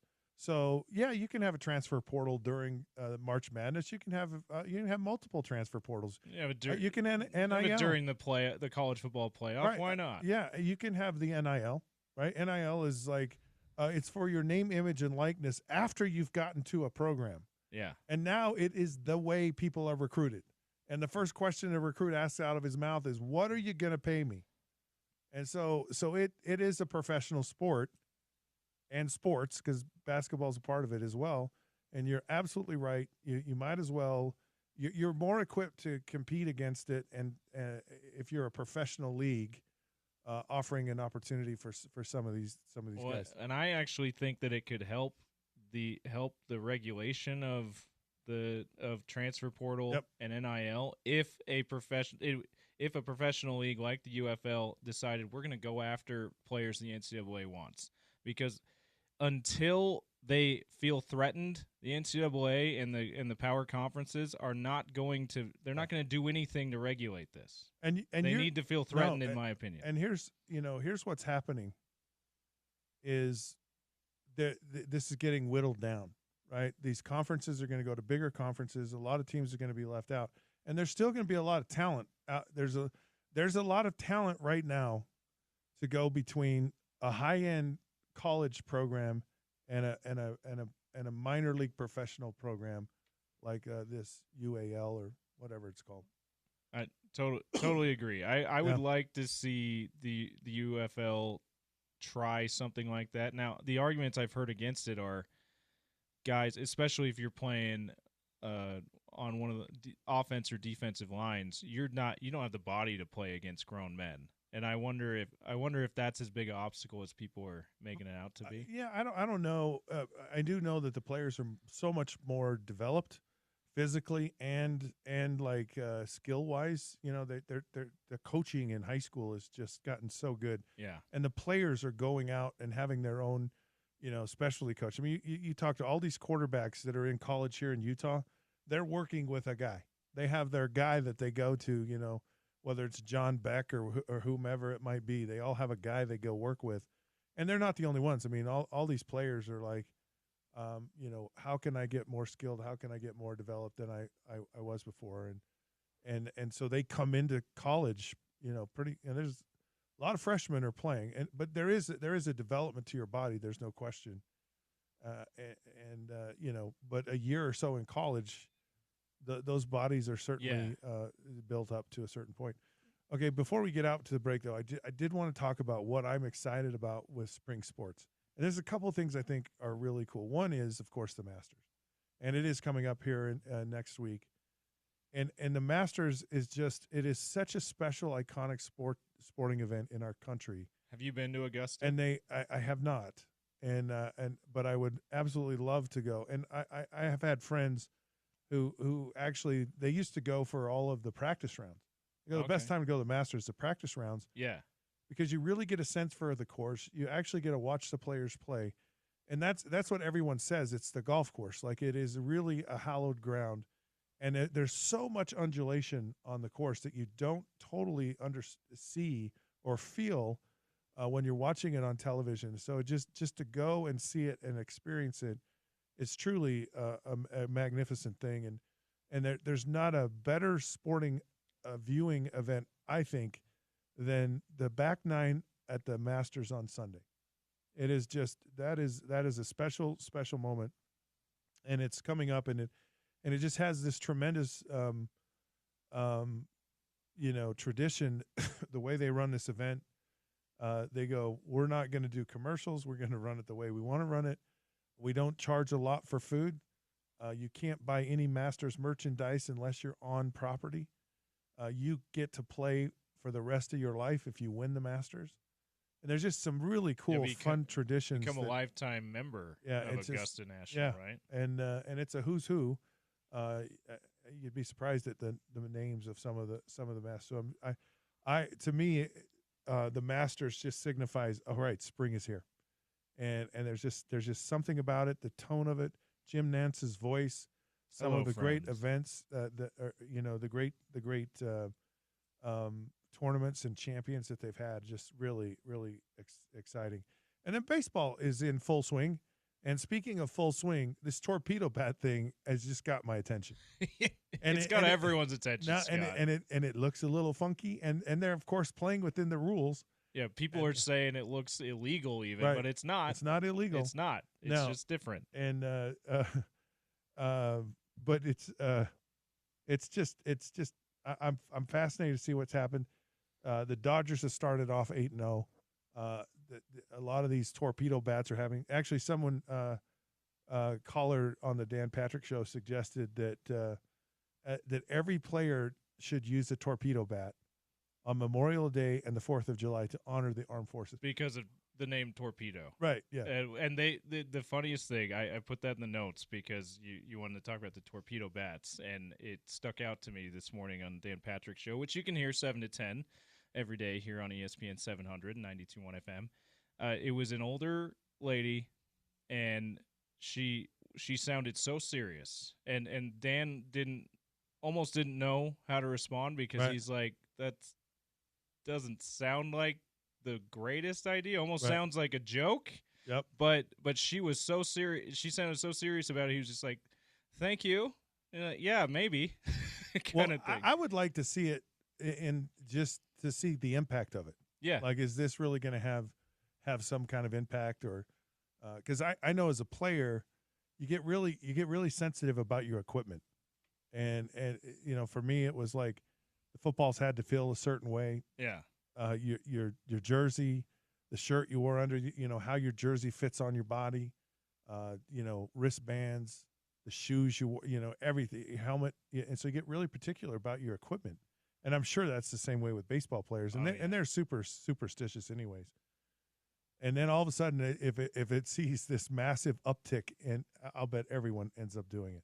Absolutely, it's funny because it's the same amount of wood. That's why, and it's not larger. It doesn't exceed the diameter, the legal diameter. It's just moving, and it's from the same. One of the rules is it has to be from the same piece of wood. You can't piece together. You can't right. Franken piece together a bat. And so it's following all those rules. And in fact, they got approval from the league office to be able to use these. And it's not just the Yankees using them; they're using them throughout the league. Yankees got the most attention for it, but it puts basically most of the wood in the barrel of the bat where you are wanting to hit it anyway. But it makes me wonder, what if pitchers are able to adjust and they're able to aim, because pitchers are great at aiming and they're great at innovating and aiming their pitches. You wonder if they're able to aim it to the skinnier part of the bat, that not the barrel, and ends up being a disadvantage to use a torpedo bat at some point. But right now, that's not the case. Yeah. Anyway, so some fun things, here going on in the spring that we're certainly moving the needle. And we are your home of Major League Baseball here on Yep. ESPN 792 Yes, we on FM. By the way, we'll have weekend games throughout the regular season, as long as there's not NHL or NBA playoffs that conflict with it. You can hear Sunday Night Baseball here on the station. Then we have playoffs and World Series coming up in October. So All right, there you have it. When we come back, we're going to talk about the tank race, because we've had some significant developments going on. This is Sean O'Connell Show here on ESPN 792.1 FM.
All right, sports fans, welcome back. It is the Sean O'Connell Show here on ESPN 792.1 FM. Scott Mitchell filling in for Sean the next couple of days. Fun show today. A lot of fun stuff. A lot of fun conversations about the thing we love most in life, and that's sports. We appreciate you tuning in and being a part of what we're doing. So thank you. And we like to do what we do. What we love right now is funny. Coach Chiesa was bummed about the tanking and the Jazz losing, and I'm kind of excited about it, of the potential possibilities. I mean, to get a top 5 pick, right? That's pretty good. But to with the potential or the highest potential of actually getting the best pick, and the Jazz right now have the worst record in the NBA, and our resident tanking expert, Yes, James Peterson, has an update. What do you got, James? Tank commander, if you will. Tank commander. Let's look at what happened last night. A big night in the tank race, Scott. Oh, yeah. Of course, the Jazz played their part, losing to the Rockets 143 to 108. Not net. I mean, the Jazz don't want to win. A lot of fans like you and I don't want them to win because of what you just outlined.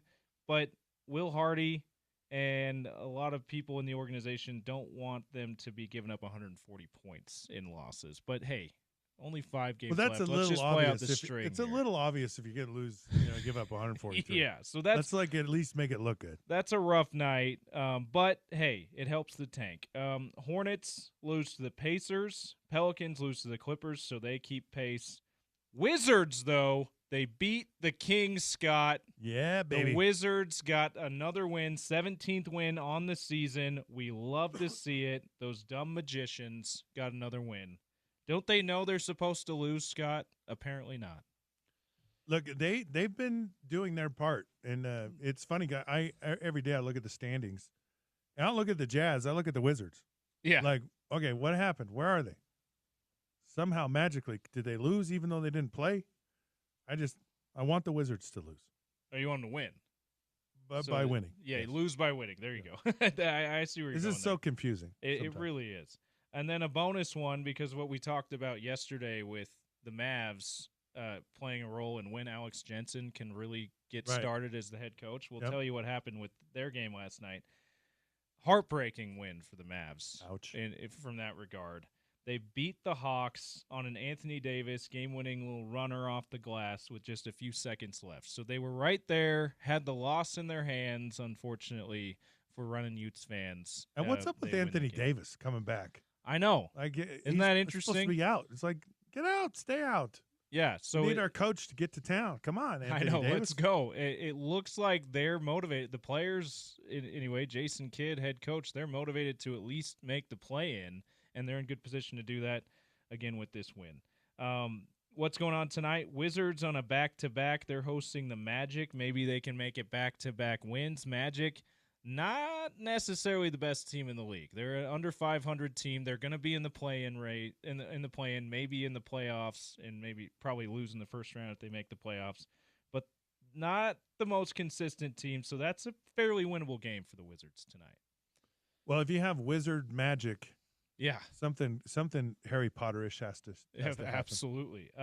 T-Wolves at the Nets, that factors into the secondary tank as well. Winnable game for the Nets, not necessarily, because T-Wolves are playing really well. Let's see if Brooklyn can get a home upset though over Minnesota. And so the standings, you alluded to them a little bit, Scott. Jazz 16-61 in first place in the tank race. You love to see it. Wizards 17-59. That's a 1-game lead in the win column, Scott, which is the most important thing at this point. 1.5 games up as of this moment are the Jazz over the Wizards. The Hornets are in third still, 19-57, 3.5 games back. Pelicans in fourth at 21-55, 5.5 games back. Still, the window's closing for the Pelicans to be able to get in that top 3 and get the tied for the top lottery odds, but they're still just 2 games back. There's enough games to make up for that. We'll see if they're able to do that. Where are the T-Wolves? They're tied for 6th. It's a 3-way tie for 6th right now, Scott, with the T-Wolves, Clippers, and Grizzlies. T-Wolves are officially can't fall any lower than 8th place, so they will at least be a play-in team. They obviously have a shot at being a playoff team outright. What does that mean? If they're a play-in team, it means the only way their pick winds up in the lottery and the Jazz's which is the Jazz's pick, which is why we care, is if they finish 7th or 8th and are a play-in team and miss the playoffs, they have to lose twice in the play-in tournament. So it feels And they're playing well enough too that it feels pretty unlikely that that pick will be a lottery pick. But there's still a possibility. There's still a possibility. Saying there's a chance. Where now Mavs the bonus one because we're all waiting for when Alex Jensen can get here on campus full time.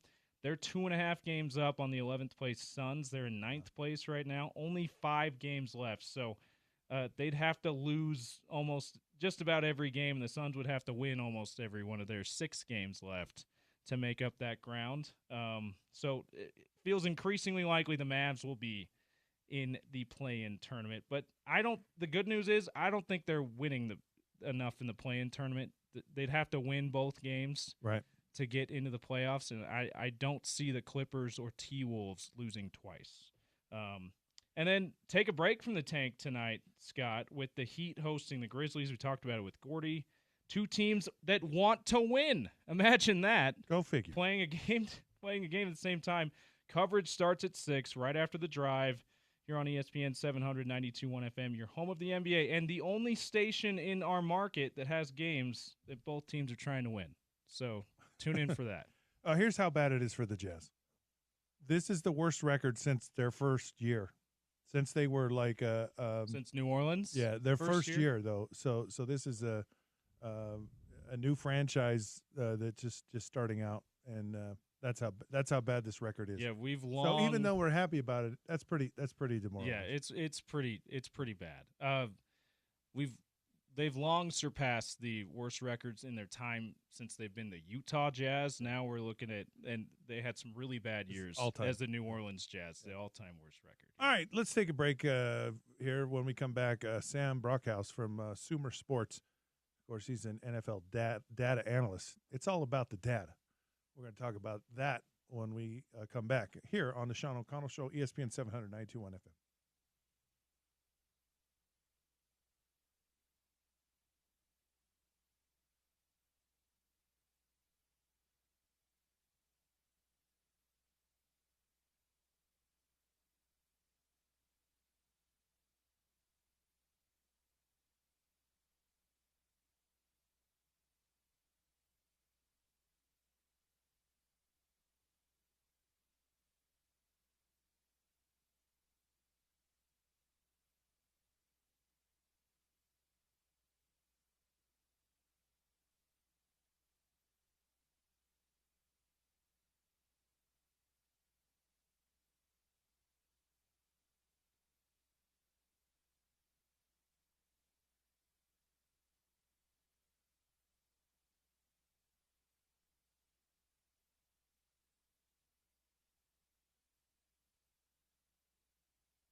All righty, sports fans, welcome back. It is the Sean O'Connell Show here on ESPN 792.1 FM. Proud to be a part of Utah's ESPN radio network. I am Scott Mitchell. Scott Mitchell. That's me. Filling in for Sean. I'm the big lefty. I'll be here tomorrow as well. So having a lot of fun. A lot of fun on the show. And if you want to listen live, either streaming, podcast on YouTube. So if you want to stream us, go to ESPN700sports.com, the ESPN 700 app. Or you can go on your smart speaker. Just tell it to play ESPN 700. YouTube, we're at ESPN 700 Sports Utah. And, of course, the podcast, you just go to ESPN700sports.com. You can select the ESPN 700 app and just say Sean O'Connell Show, and you get us. There you have it.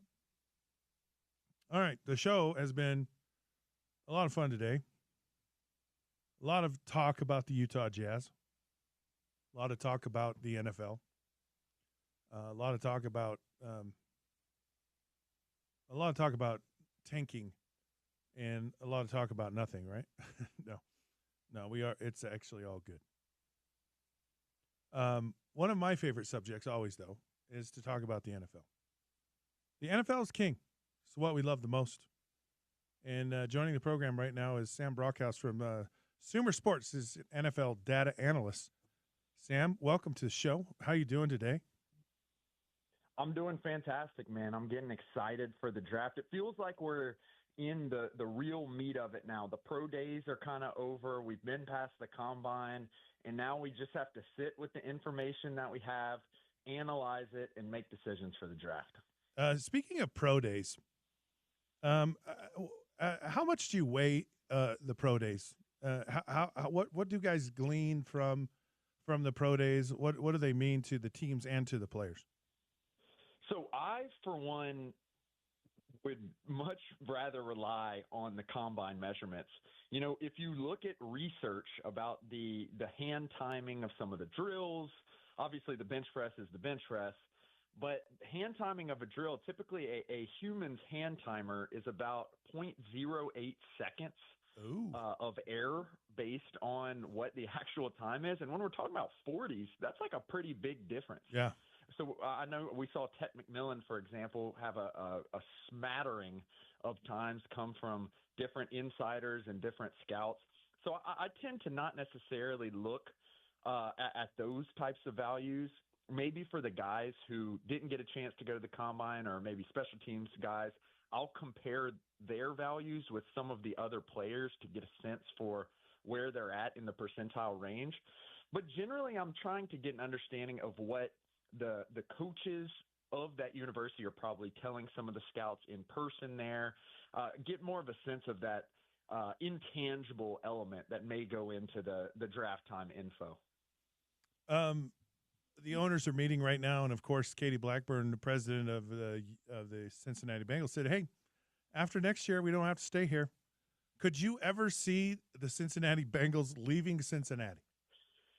That is a very interesting question, especially given they've really gone outside of the box of what they like to do. Typically, they like to keep their cash outlay pretty low.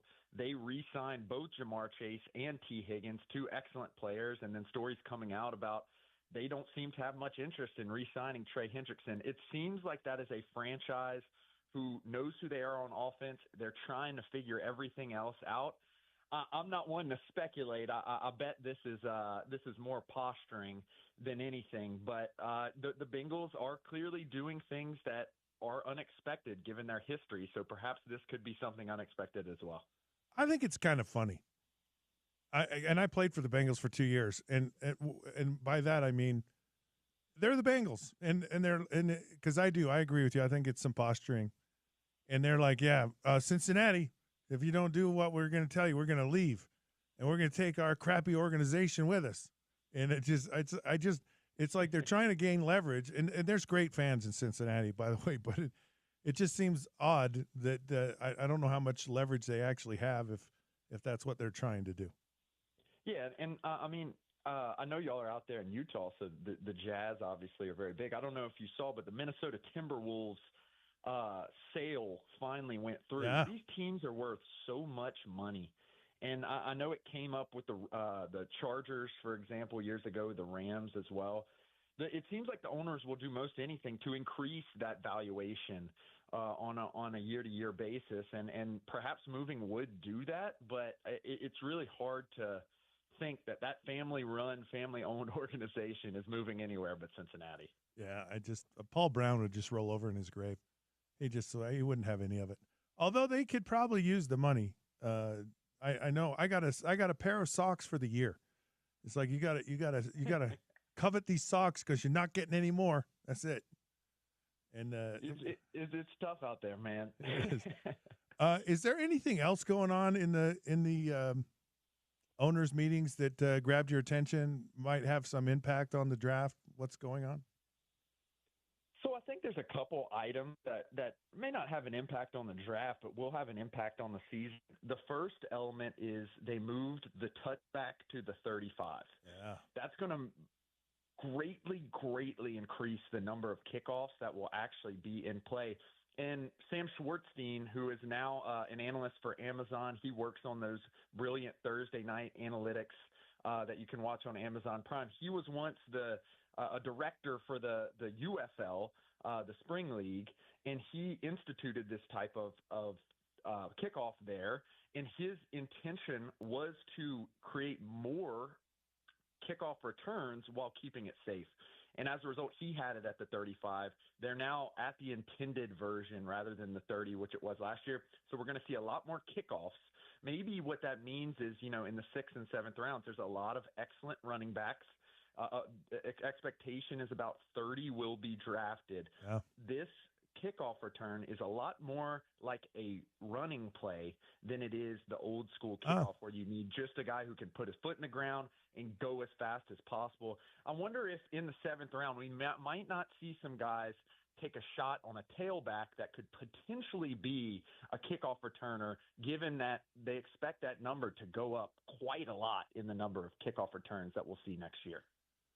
That's interesting. And speaking of this data, because in my mind, I'm like, there's other plays that they're debating modifying, and there's an issue of safety. To me, it seems like even though the players are closer to each other and closer to the football, it still seems like there's a relatively high-speed collision that happens, even with the modification. So what does the data show us about injuries? Has it reduced the injuries like they hoped it would? And with having more kickoffs, is there the potential, because you have more returns, that you could have more injuries? So I think the main thing that they were trying to avoid was those massive collisions. I was a 5-man, or the guy right next to the kicker, what they used to call in the old days the wedge breaker in college, and I got my bell rung a couple times. When the kickoff return team runs a different kickoff return than they've run for the last 3 years, I know what it feels like. They're trying to eliminate that, running 25 yards untouched and then all of a sudden getting smoked out. I think they're trying to make it a little bit more almost like basketball, where you're trying to guard someone right in front of them. Okay. Obviously a little bit more physical with the hands. I think we're going to need a couple more years of sample size. The UFL has done this for about 2 years. That's pretty small when we're talking about, injuries. You kind of need a lot of reps there. We'll probably need a couple more years, but I think thus far it's been pretty acceptable in eliminating those massive collisions. Obviously, with anything in football, in a contact sport, it's going to lead perhaps to some other injuries, maybe some soft tissue stuff, given the guys are having to cut a little bit more around guys, or arm injuries, wrist injuries, ankle injuries, stuff like that. But I think the catastrophic injuries are what they are trying to get away from, and I think it's going to be pretty effective at doing so. So they've eliminated the onside kick, essentially, and I have a solution, and it's not the 4th and 20 play and all that stuff. I actually have, and I want your opinion on this. This actually came out of my brain. I'm not going to lie. I think it's a pretty good idea, but I'm curious. I'm pushing it. I'm getting a sense that like this might make sense. So what you do is you do an onside, and you have everyone, and so think of it as a Hail Mary, right? You have a last second help, like they do that in the NFL now. Like they got one last desperation throw. why not have the kicker kick it off and have all of the people down there, or you can have a certain number.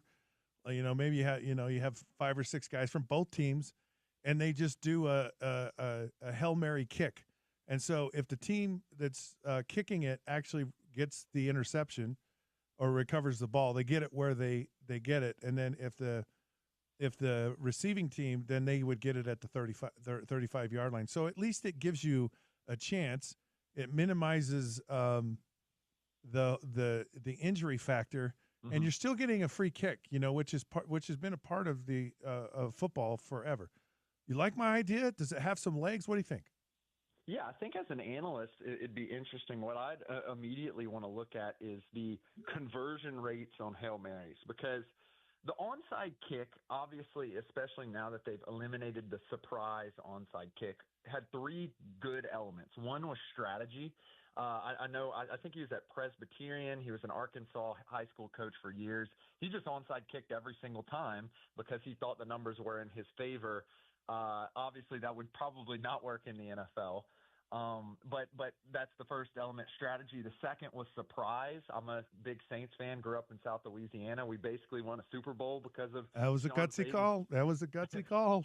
Surprise on kick, that's correct. And then the third is a way to get back in the game. You want to make sure that third element, now that you've virtually eliminated the first 2, is of a percentile, which is not going to give credence to a team that's just losing the game, and then congratulations, you get lucky. So that's what I want to look up.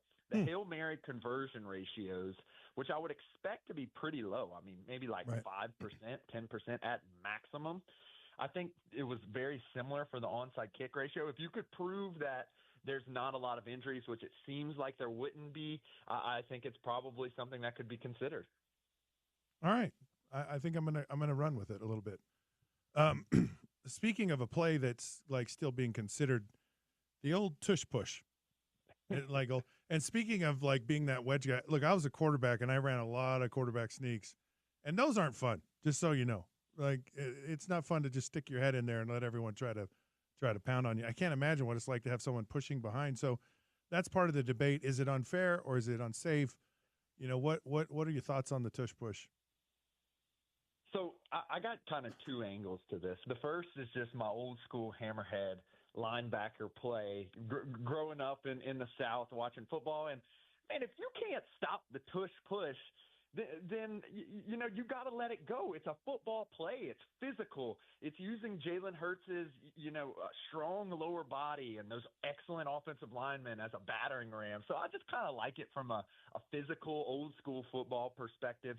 But on the flip side, as an ex-player, I've been on the bottom of many a pile, typically for fumbles. And I know there's some stuff that I can't talk about on the radio that goes on down there when people are trying to get the ball. They'll do most anything to pry that ball away from you. And I think that's what we want to get away from. I think the tush push isn't quite like those big piles when it comes to fumbles where there's guys diving in from long ranges and you're down there for a long time and you're trying to pull at anything you can. I'll just leave it at that. I think it's a little safer than that, but just from a high level, I'm glad they kept it. If you don't like it, stop it. That's my standpoint. It's so funny because I've asked a lot of people this question. So any guest I ask them, and it literally is. Here's some data for you, by the way. It literally is. If you're an offensive player, you're like, man, I love this. This is innovation. It's just. And every defensive player I've interviewed said, hey, if you don't like it, stop it. Every single one has said the same thing. So I appreciate you sticking up for your fellow brethren on the defensive side of the ball. Yeah. Go ahead. Yeah, I mean, it's just interesting. Like, it's such a football play, and it's really fascinating that the Packers of everyone are the ones who brought this up, right? Because the Packers historically have had very good defensive linemen, and now have an excellent linebacking core led by Edge Cooper. Like, if anyone would be historically set up to stop it, it would be the Packers, but instead they want to ban it. Yeah, I have a hard time believing it's because of the injury factor. I think they just feel it's an unfair advantage, and I'm with you. Just stop it. Come on, play better. All right. Exactly. You mentioned earlier about teams potentially drafting a running back, a tailback type of player to take advantage of this new rule in the kicking game. Are there other players that are kind of some of those late round draft choices you think are good values? Like someone's going to get this guy in the later rounds, and this guy or these guys are going to really turn into something special.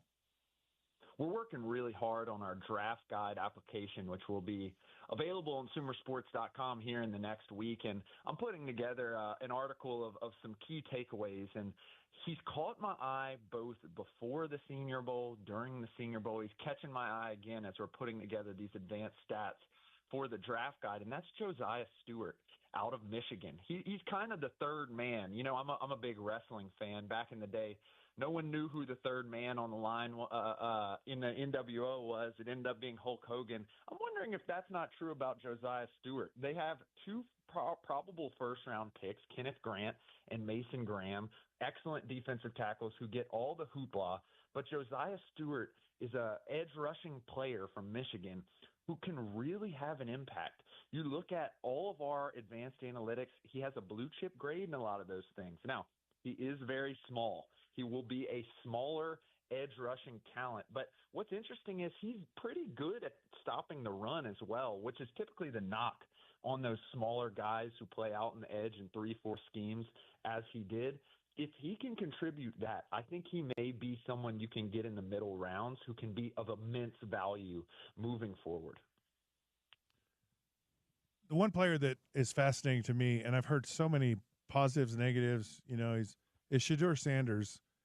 And, is he, some people say he's not even a first round talent.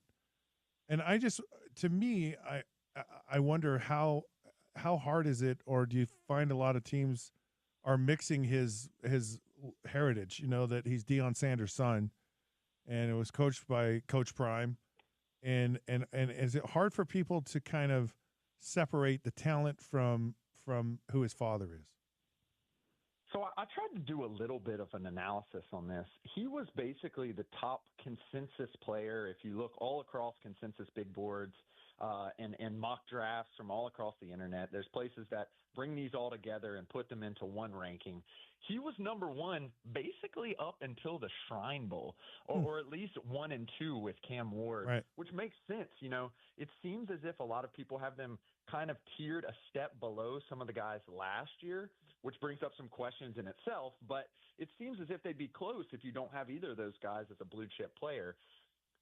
When he really started dropping was after he announced that he would not play at the Shrine Bowl. And at the time, the story was, I believe it was Yahoo Sports that reported this, was that the top 3 teams had asked him not to participate at the Shrine Bowl. That's the Titans, the Giants, and the Browns.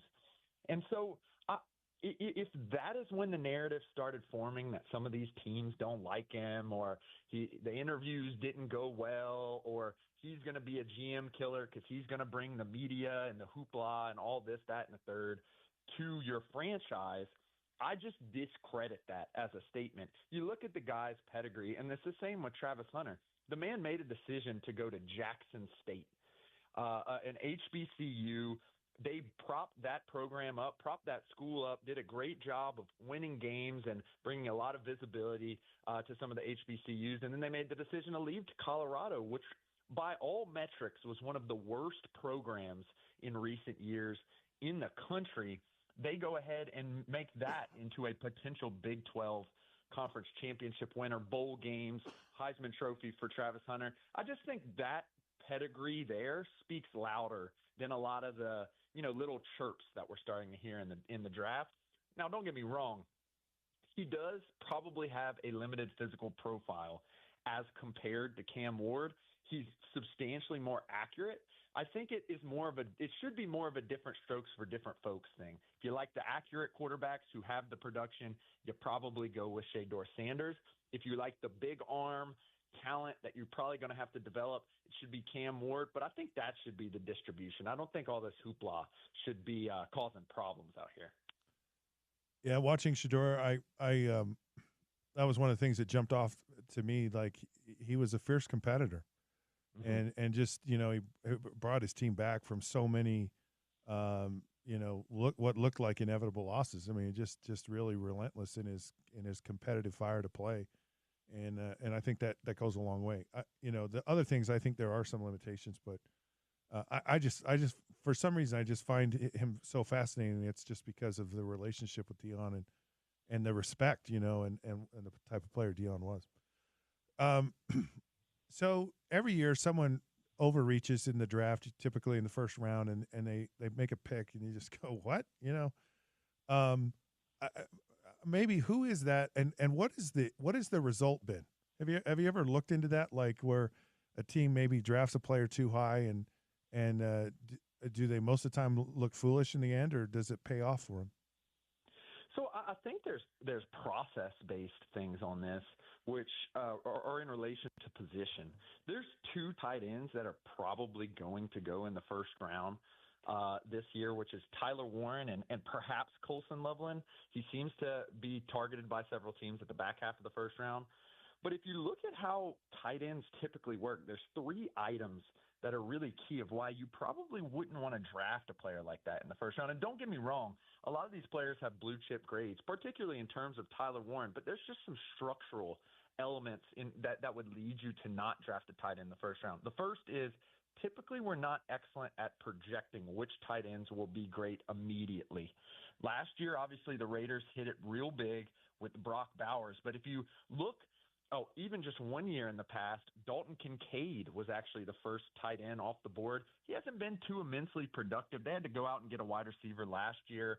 They've traded for Amari Cooper. They had to do a lot of stuff to try to get pass catchers for Josh Allen, the Buffalo Bills did. And it ended up being Sam Laporta that was the immensely productive guy who then went in on day two. So that's one note about the tight ends. The second is you're not going to get a lot of surplus value. The top of the tight end market is very depressed as compared to the wide receiver market or the offensive line market, for example. So as a result, if you do draft a player, you're going to immediately be paying for a top tight end. And if he can't be that top tight end, it's going to cost you. And so the final element of this is typically we see that the most productive tight ends are a little bit older than the most productive players at other positions. Typically when we talk about projection, it's easier to talk about it in terms of fantasy points because everybody plays fantasy. The top 10, top 15 guys in fantasy per year typically are a little bit older. We've seen this with guys like Travis Kelce, Mark Andrews, a lot of these guys who have been in the league for quite a while. They're typically the more productive guys, and the young guys have to come along. Talking to Thomas Dimitroff on our Sirius XM show, which you can catch NFL Radio 7 p.m. on Fridays. He's a former general manager. He's done a lot of investing, and in fact, he traded for Tony Gonzalez at a ripe age because he kind of understood this aging curve, and he understood that if you take a guy that's you want him to be the level of a Tony Gonzalez, for example, you have to take him in the first round, and there's just too much uncertainty there. And so that's why I think it could be considered a reach for Tyler Warren or for Colson Loveland, especially in a draft like the 2025 draft, where you can get guys like Elijah Arroyo or even way down the board, Luke Lachey, who were excellently productive in college, and a lot of people think can be a really good tight end. I think it could be a reach, even though on paper it technically isn't, or by your grading system it technically isn't, just for structural reasons at the tight end position in the first round. Oh, man, great stuff. The numbers never lie. It's always fun to chat with you, Sam. Really appreciate all the insight. Good stuff. Hope you have a great rest of your day. Yeah, appreciate it. You said the numbers never lie. We got Jim Harbaugh on our side now, apparently. He went on the record and say that the stats don't lie. So always happy to bring them to y'all. You got it. And if Harbaugh says it, it's gospel. All right, be good. We'll talk to you soon. Appreciate y'all. Yep. All right, there you have Sam Brockhouse from Sumer Sports, NFL data analyst there. It is. The numbers are just incredible, and they tell a powerful story always. Speaking of telling powerful stories, we're going to have none other than the namesake of this show. Sean O'Connell joins us from none other than Universal Studios in Orlando after this break. This is the Sean O'Connell Show on ESPN 792.1 FM.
All righty, sports fans, welcome back. It is the Sean O'Connell Show here on ESPN 792.1 FM.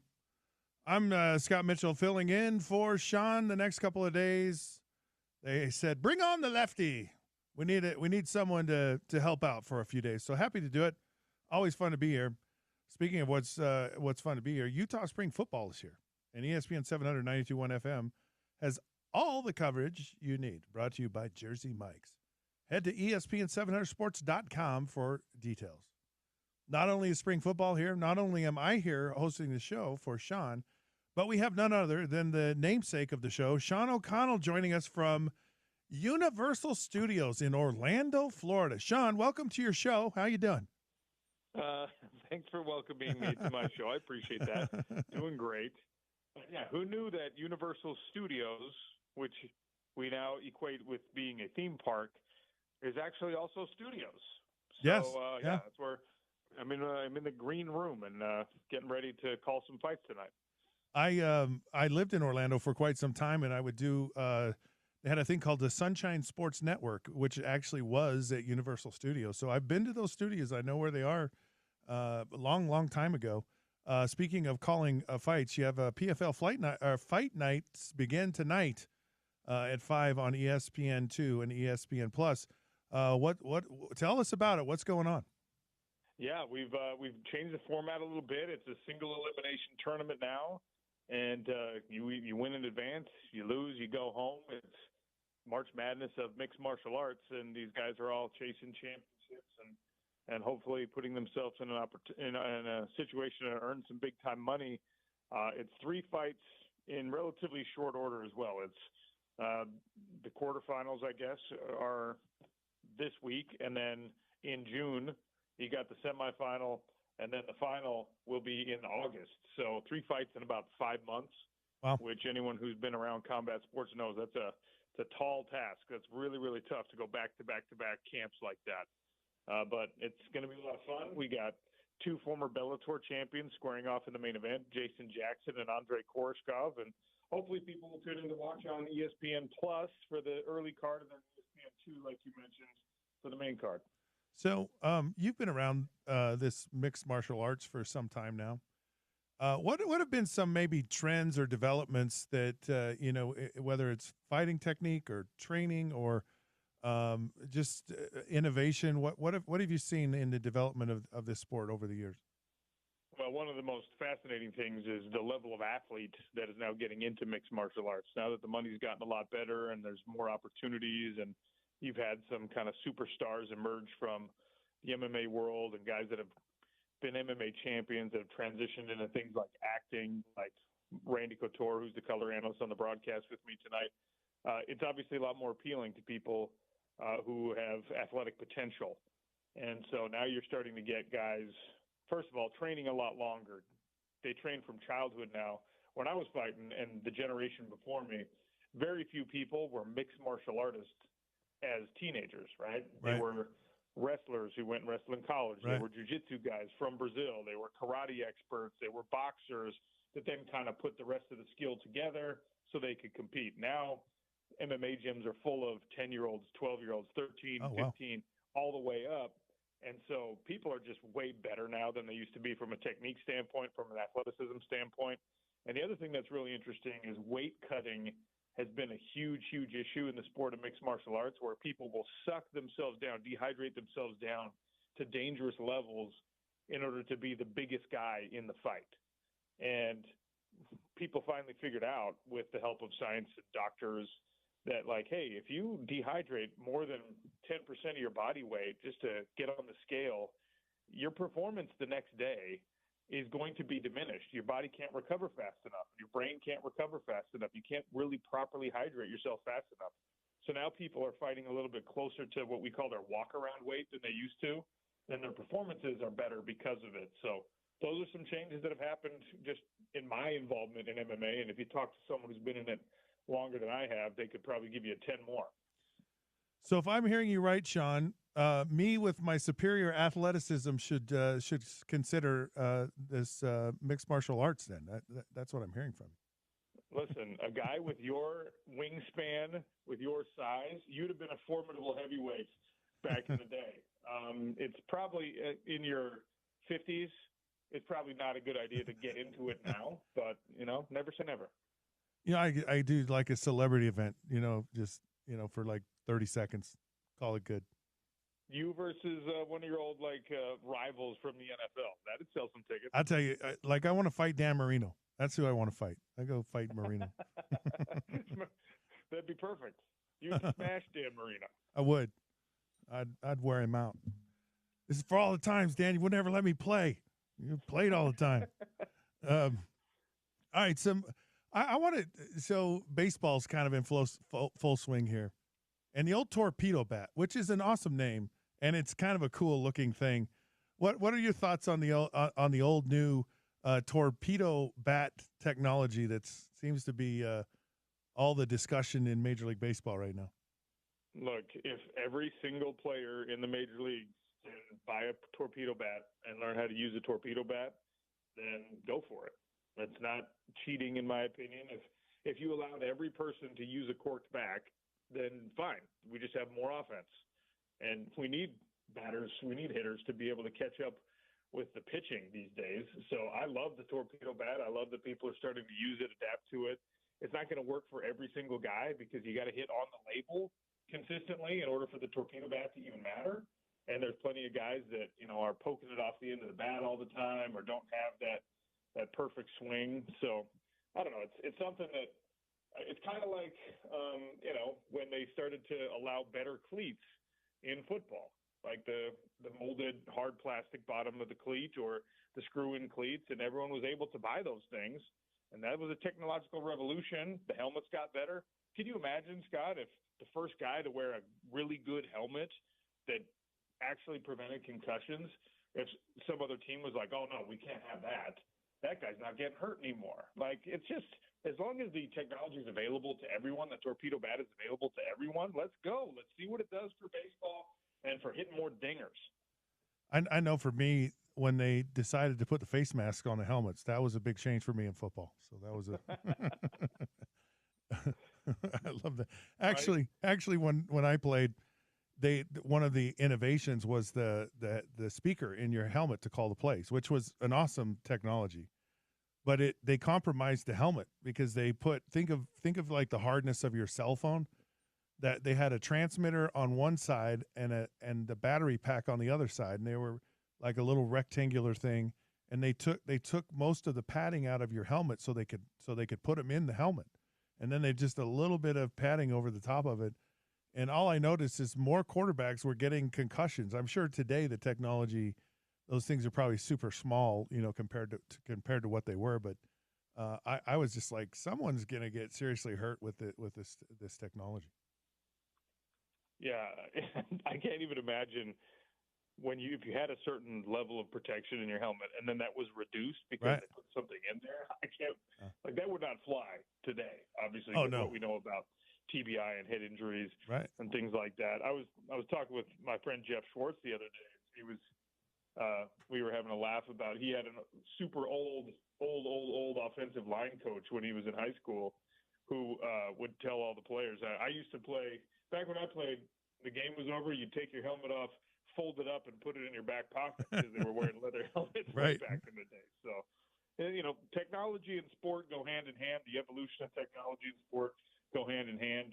I got no problem with torpedo bats or faster cleats or anything that makes he's going to be as a finished product of a player. I mean, I think that he's a pro basketball. He's going to be as a finished product of a player. I mean, I think that he's a pro basketball player, whether that's regular on an NBA roster, a G League guy, or playing overseas. Like, he's a pro basketball player. He's got a little bounce to him. You can't, guys like that don't grow on trees. You can't let that walk away if you have any control over it.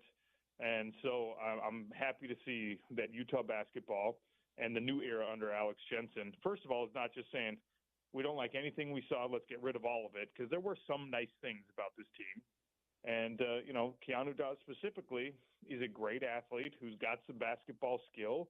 And if you come back under Alex Jensen and Alex Jensen can squeeze a little bit more out of you than Craig Smith and that staff was able to, ostensibly he's going to be a better player next year than he was this year, and we saw some flashes this year. So only good for the Running Utes. Speaking of the Crown tournament, you called that game, correct?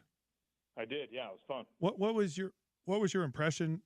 Is it something that potentially could have legs, or is it kind of a gimmicky thing? I mean, I kind of hope, because it's a little sprint, Scott. It's a week-long tournament. It's a 16-team tournament in Vegas in spring, right? And when especially folks in the West and the mountains and want to get out of the cold and the April Fool's Day snowstorms, and you're just like, you know what? Let's get down to Vegas and let's see if we can get these guys to play hard. But you know how it is. March Madness is such a juggernaut. It is this behemoth tournament, and all the money and all the television attention. It's really, really hard for anyone else to kind of carve out a piece. That's true of the NIT. That's true of the CBB. That's probably going to be true of the college basketball crown. But I do like the prize structure. It's like a prize fight, right? You go down there, and they're just like, hey, you get to the championship, here's a few $100,000 that you can pay out to players as NIL. And that's going to, I think, motivate some people. So it's a cool little thing. I hope that it grows. The attendance in the first one was not incredibly promising, if we're being honest. But I also don't want to see Utah involved in that right. much longer, because I want to see Utah back in the NCAA tournament. Speaking of championships, the Red Rocks are hosting the regionals at the Huntsman Center. It starts tonight. First round, of course, is at 7 p.m. You can get tickets at utahtickets.com. And then if they advance, which more than likely they will, they'll play again Saturday, compete against Saturday at 5 p.m. 48 straight years of making the NCAA championships, going for 49 this year. What does this team look like? Do they have a chance to go all the way and win a national championship? Well, look, it's tough to say that because you still have the big-time juggernaut programs. I use juggernaut twice in one interview. That's too much. The big-time programs that you have to compete against. Look, Utah is one of the gymnastics blue bloods, if that's fair to say. But at some point, you're running up against SEC squads. You're going up against Florida. You're going up against Oklahoma. You're going up against UCLA again. Like, these schools have, for a long time, invested a lot of time, a lot of money, a lot of attention in gymnastics. And just like in every other sport, you're now getting that the gap is growing. And, you know, this is Carly Dockendorf and Jimmy Pratt and Mike Hunger, and these people are trying to continue the greatness of Utah gymnastics. And we've just taken it for granted that, yeah, they're always going to be there. They're always going to make it to the finals. They're always going to be at least competitive against these other gymnastics powerhouse programs. And we haven't really had to worry about them not making it. I'm not worried about that this year because you still have a ton of talent. But a national championship in any sport is always a lot to ask, especially when there's so many other teams that have bona fide Olympians on their roster as well. So I think you'll see them make it all the way to the finals. I don't know if we'll see the Red Rocks carrying a national championship home. All right, Sean, I'm going to let you get back to your juggernaut of PFL fights. Really appreciate your time. Thanks for joining into your show. Yeah, well, thanks for holding it down on my show. Appreciate you, Scott. Always happy to do it. And, have fun and good luck with everything the rest this weekend. Tune in tonight, ESPN 2. You got it. All right. There you have it, Sean O'Connell. He is the host of this show, and, of course, he's doing his broadcasting duties for PFL. All right, check your bracket in our $1 million bracket challenge. Perfect bracket wins you $1 million. Go to ESPN700sports.com and click on the $1 million bracket challenge. Post at the top of the homepage to keep track of your picks. ESPN 700 921 FM $1 million bracket challenge is brought to you by Budweiser, Clearwater Distilling, Overtime Cards and Collectibles, and Big Willie's. Right around the corner, we got a little crosstalk with the Spence Checketts from The Drive. This is ESPN 700 921 FM, and it's the Sean O'Connell Show.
All righty, sports fans, welcome back. It is the Sean O'Connell Show here on ESPN 792.1 FM. I'm Scott Mitchell filling in for Sean. I'll be here just the rest of this show, which is not very long. And then we're going to turn it over to the drive and Spence Checketts, but I got a little bit of time here, and then I'll be here again tomorrow. Speaking of Spence Checketts, he's sitting right here in the room with me. I'm not freaked out about it. He's got Duke with him today, so it's the emotional support dog that's actually helping me out. Duke makes me a lot more likable. Yes. That's what it comes down to. 1,000%, yeah. So if I go places alone, people are kind of like, not really sure about this guy. Right. And then they see the dog like, he must be all right because the dog rules. Totally. I'm just glad that you're no longer freaked out about doing crosstalk. You made me freaked out because you were freaked out. Yeah.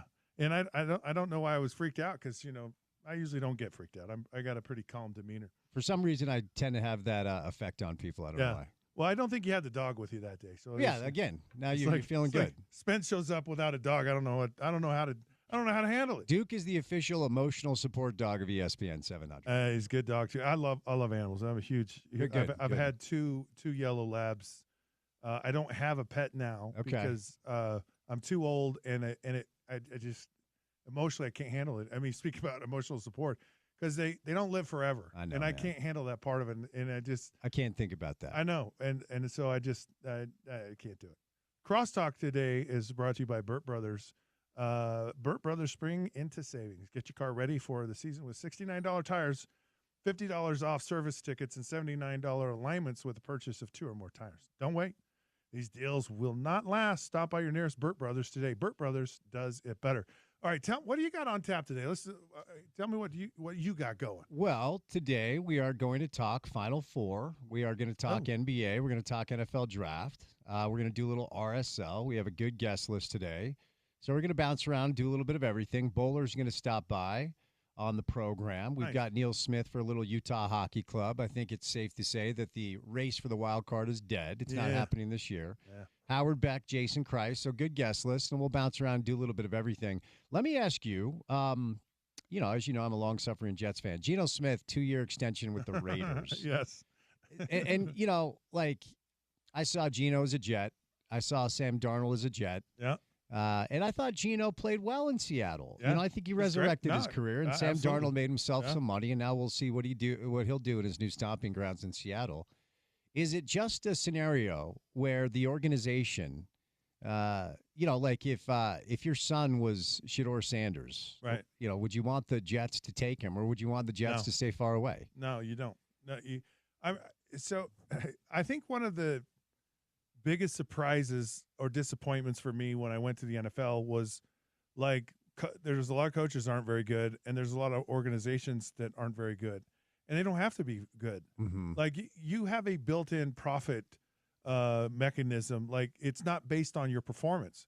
It'd be interesting to see how these teams, like if the profit sharing changed based on how productive you were as a team, you might see some of these teams. A lot of times, it's actually better for a team not to have to be successful because you're paying out more money, and it's a lot of money these days. And so you don't do it. But with the teams, so much of it is it's not one entity, right? And so to have a really successful team, you have to have an owner who's committed to kind of getting the right people in place and staying out of the way. Mm-hmm. And that may be the biggest problem with the Jets, and you have these owners that are massively successful in their businesses.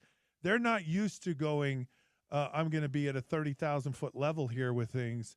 And so, you take the Patriots, and the Patriots, like, there was a power struggle there. And ultimately, it's what changed everything was their egos just, it's like everyone thought they were the reason why they won. Yeah.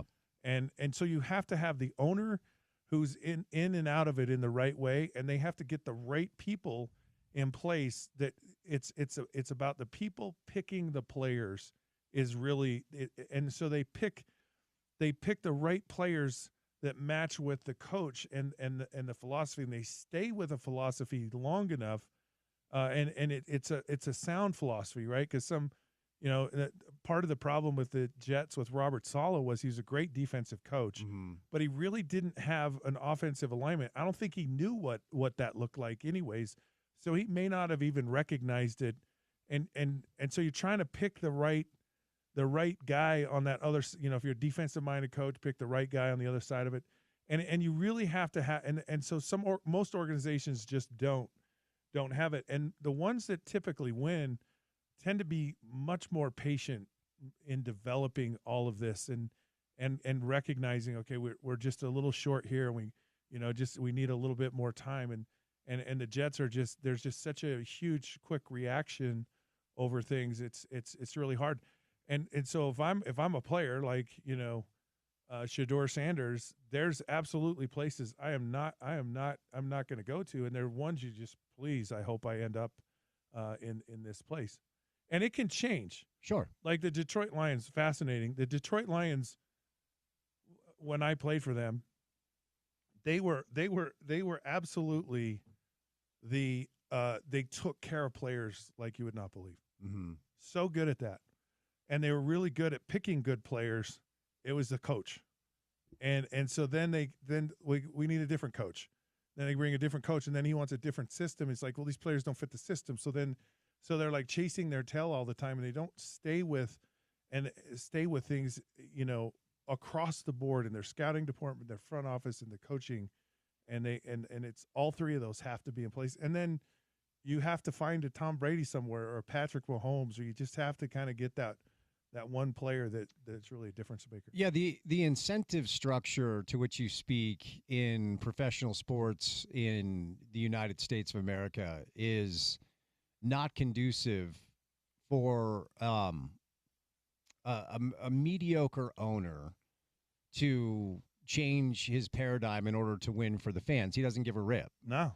And I'm quite sure you're not a soccer guy. It would be my guess. I'm more of a fan than you think. Well, so you understand the incentive structure in the Premiership in England is tied to performance, right. So much so if you're the worst, the bottom three in your league, you're going to be relegated. Relegation's a beautiful thing. Relegation would fix so many things in American sports. The problem is you have to knock capitalism out of your mind. Right. And none of these billionaire owners are going to ever do that because capitalism is what led them to making generational wealth and screw you money. Yeah.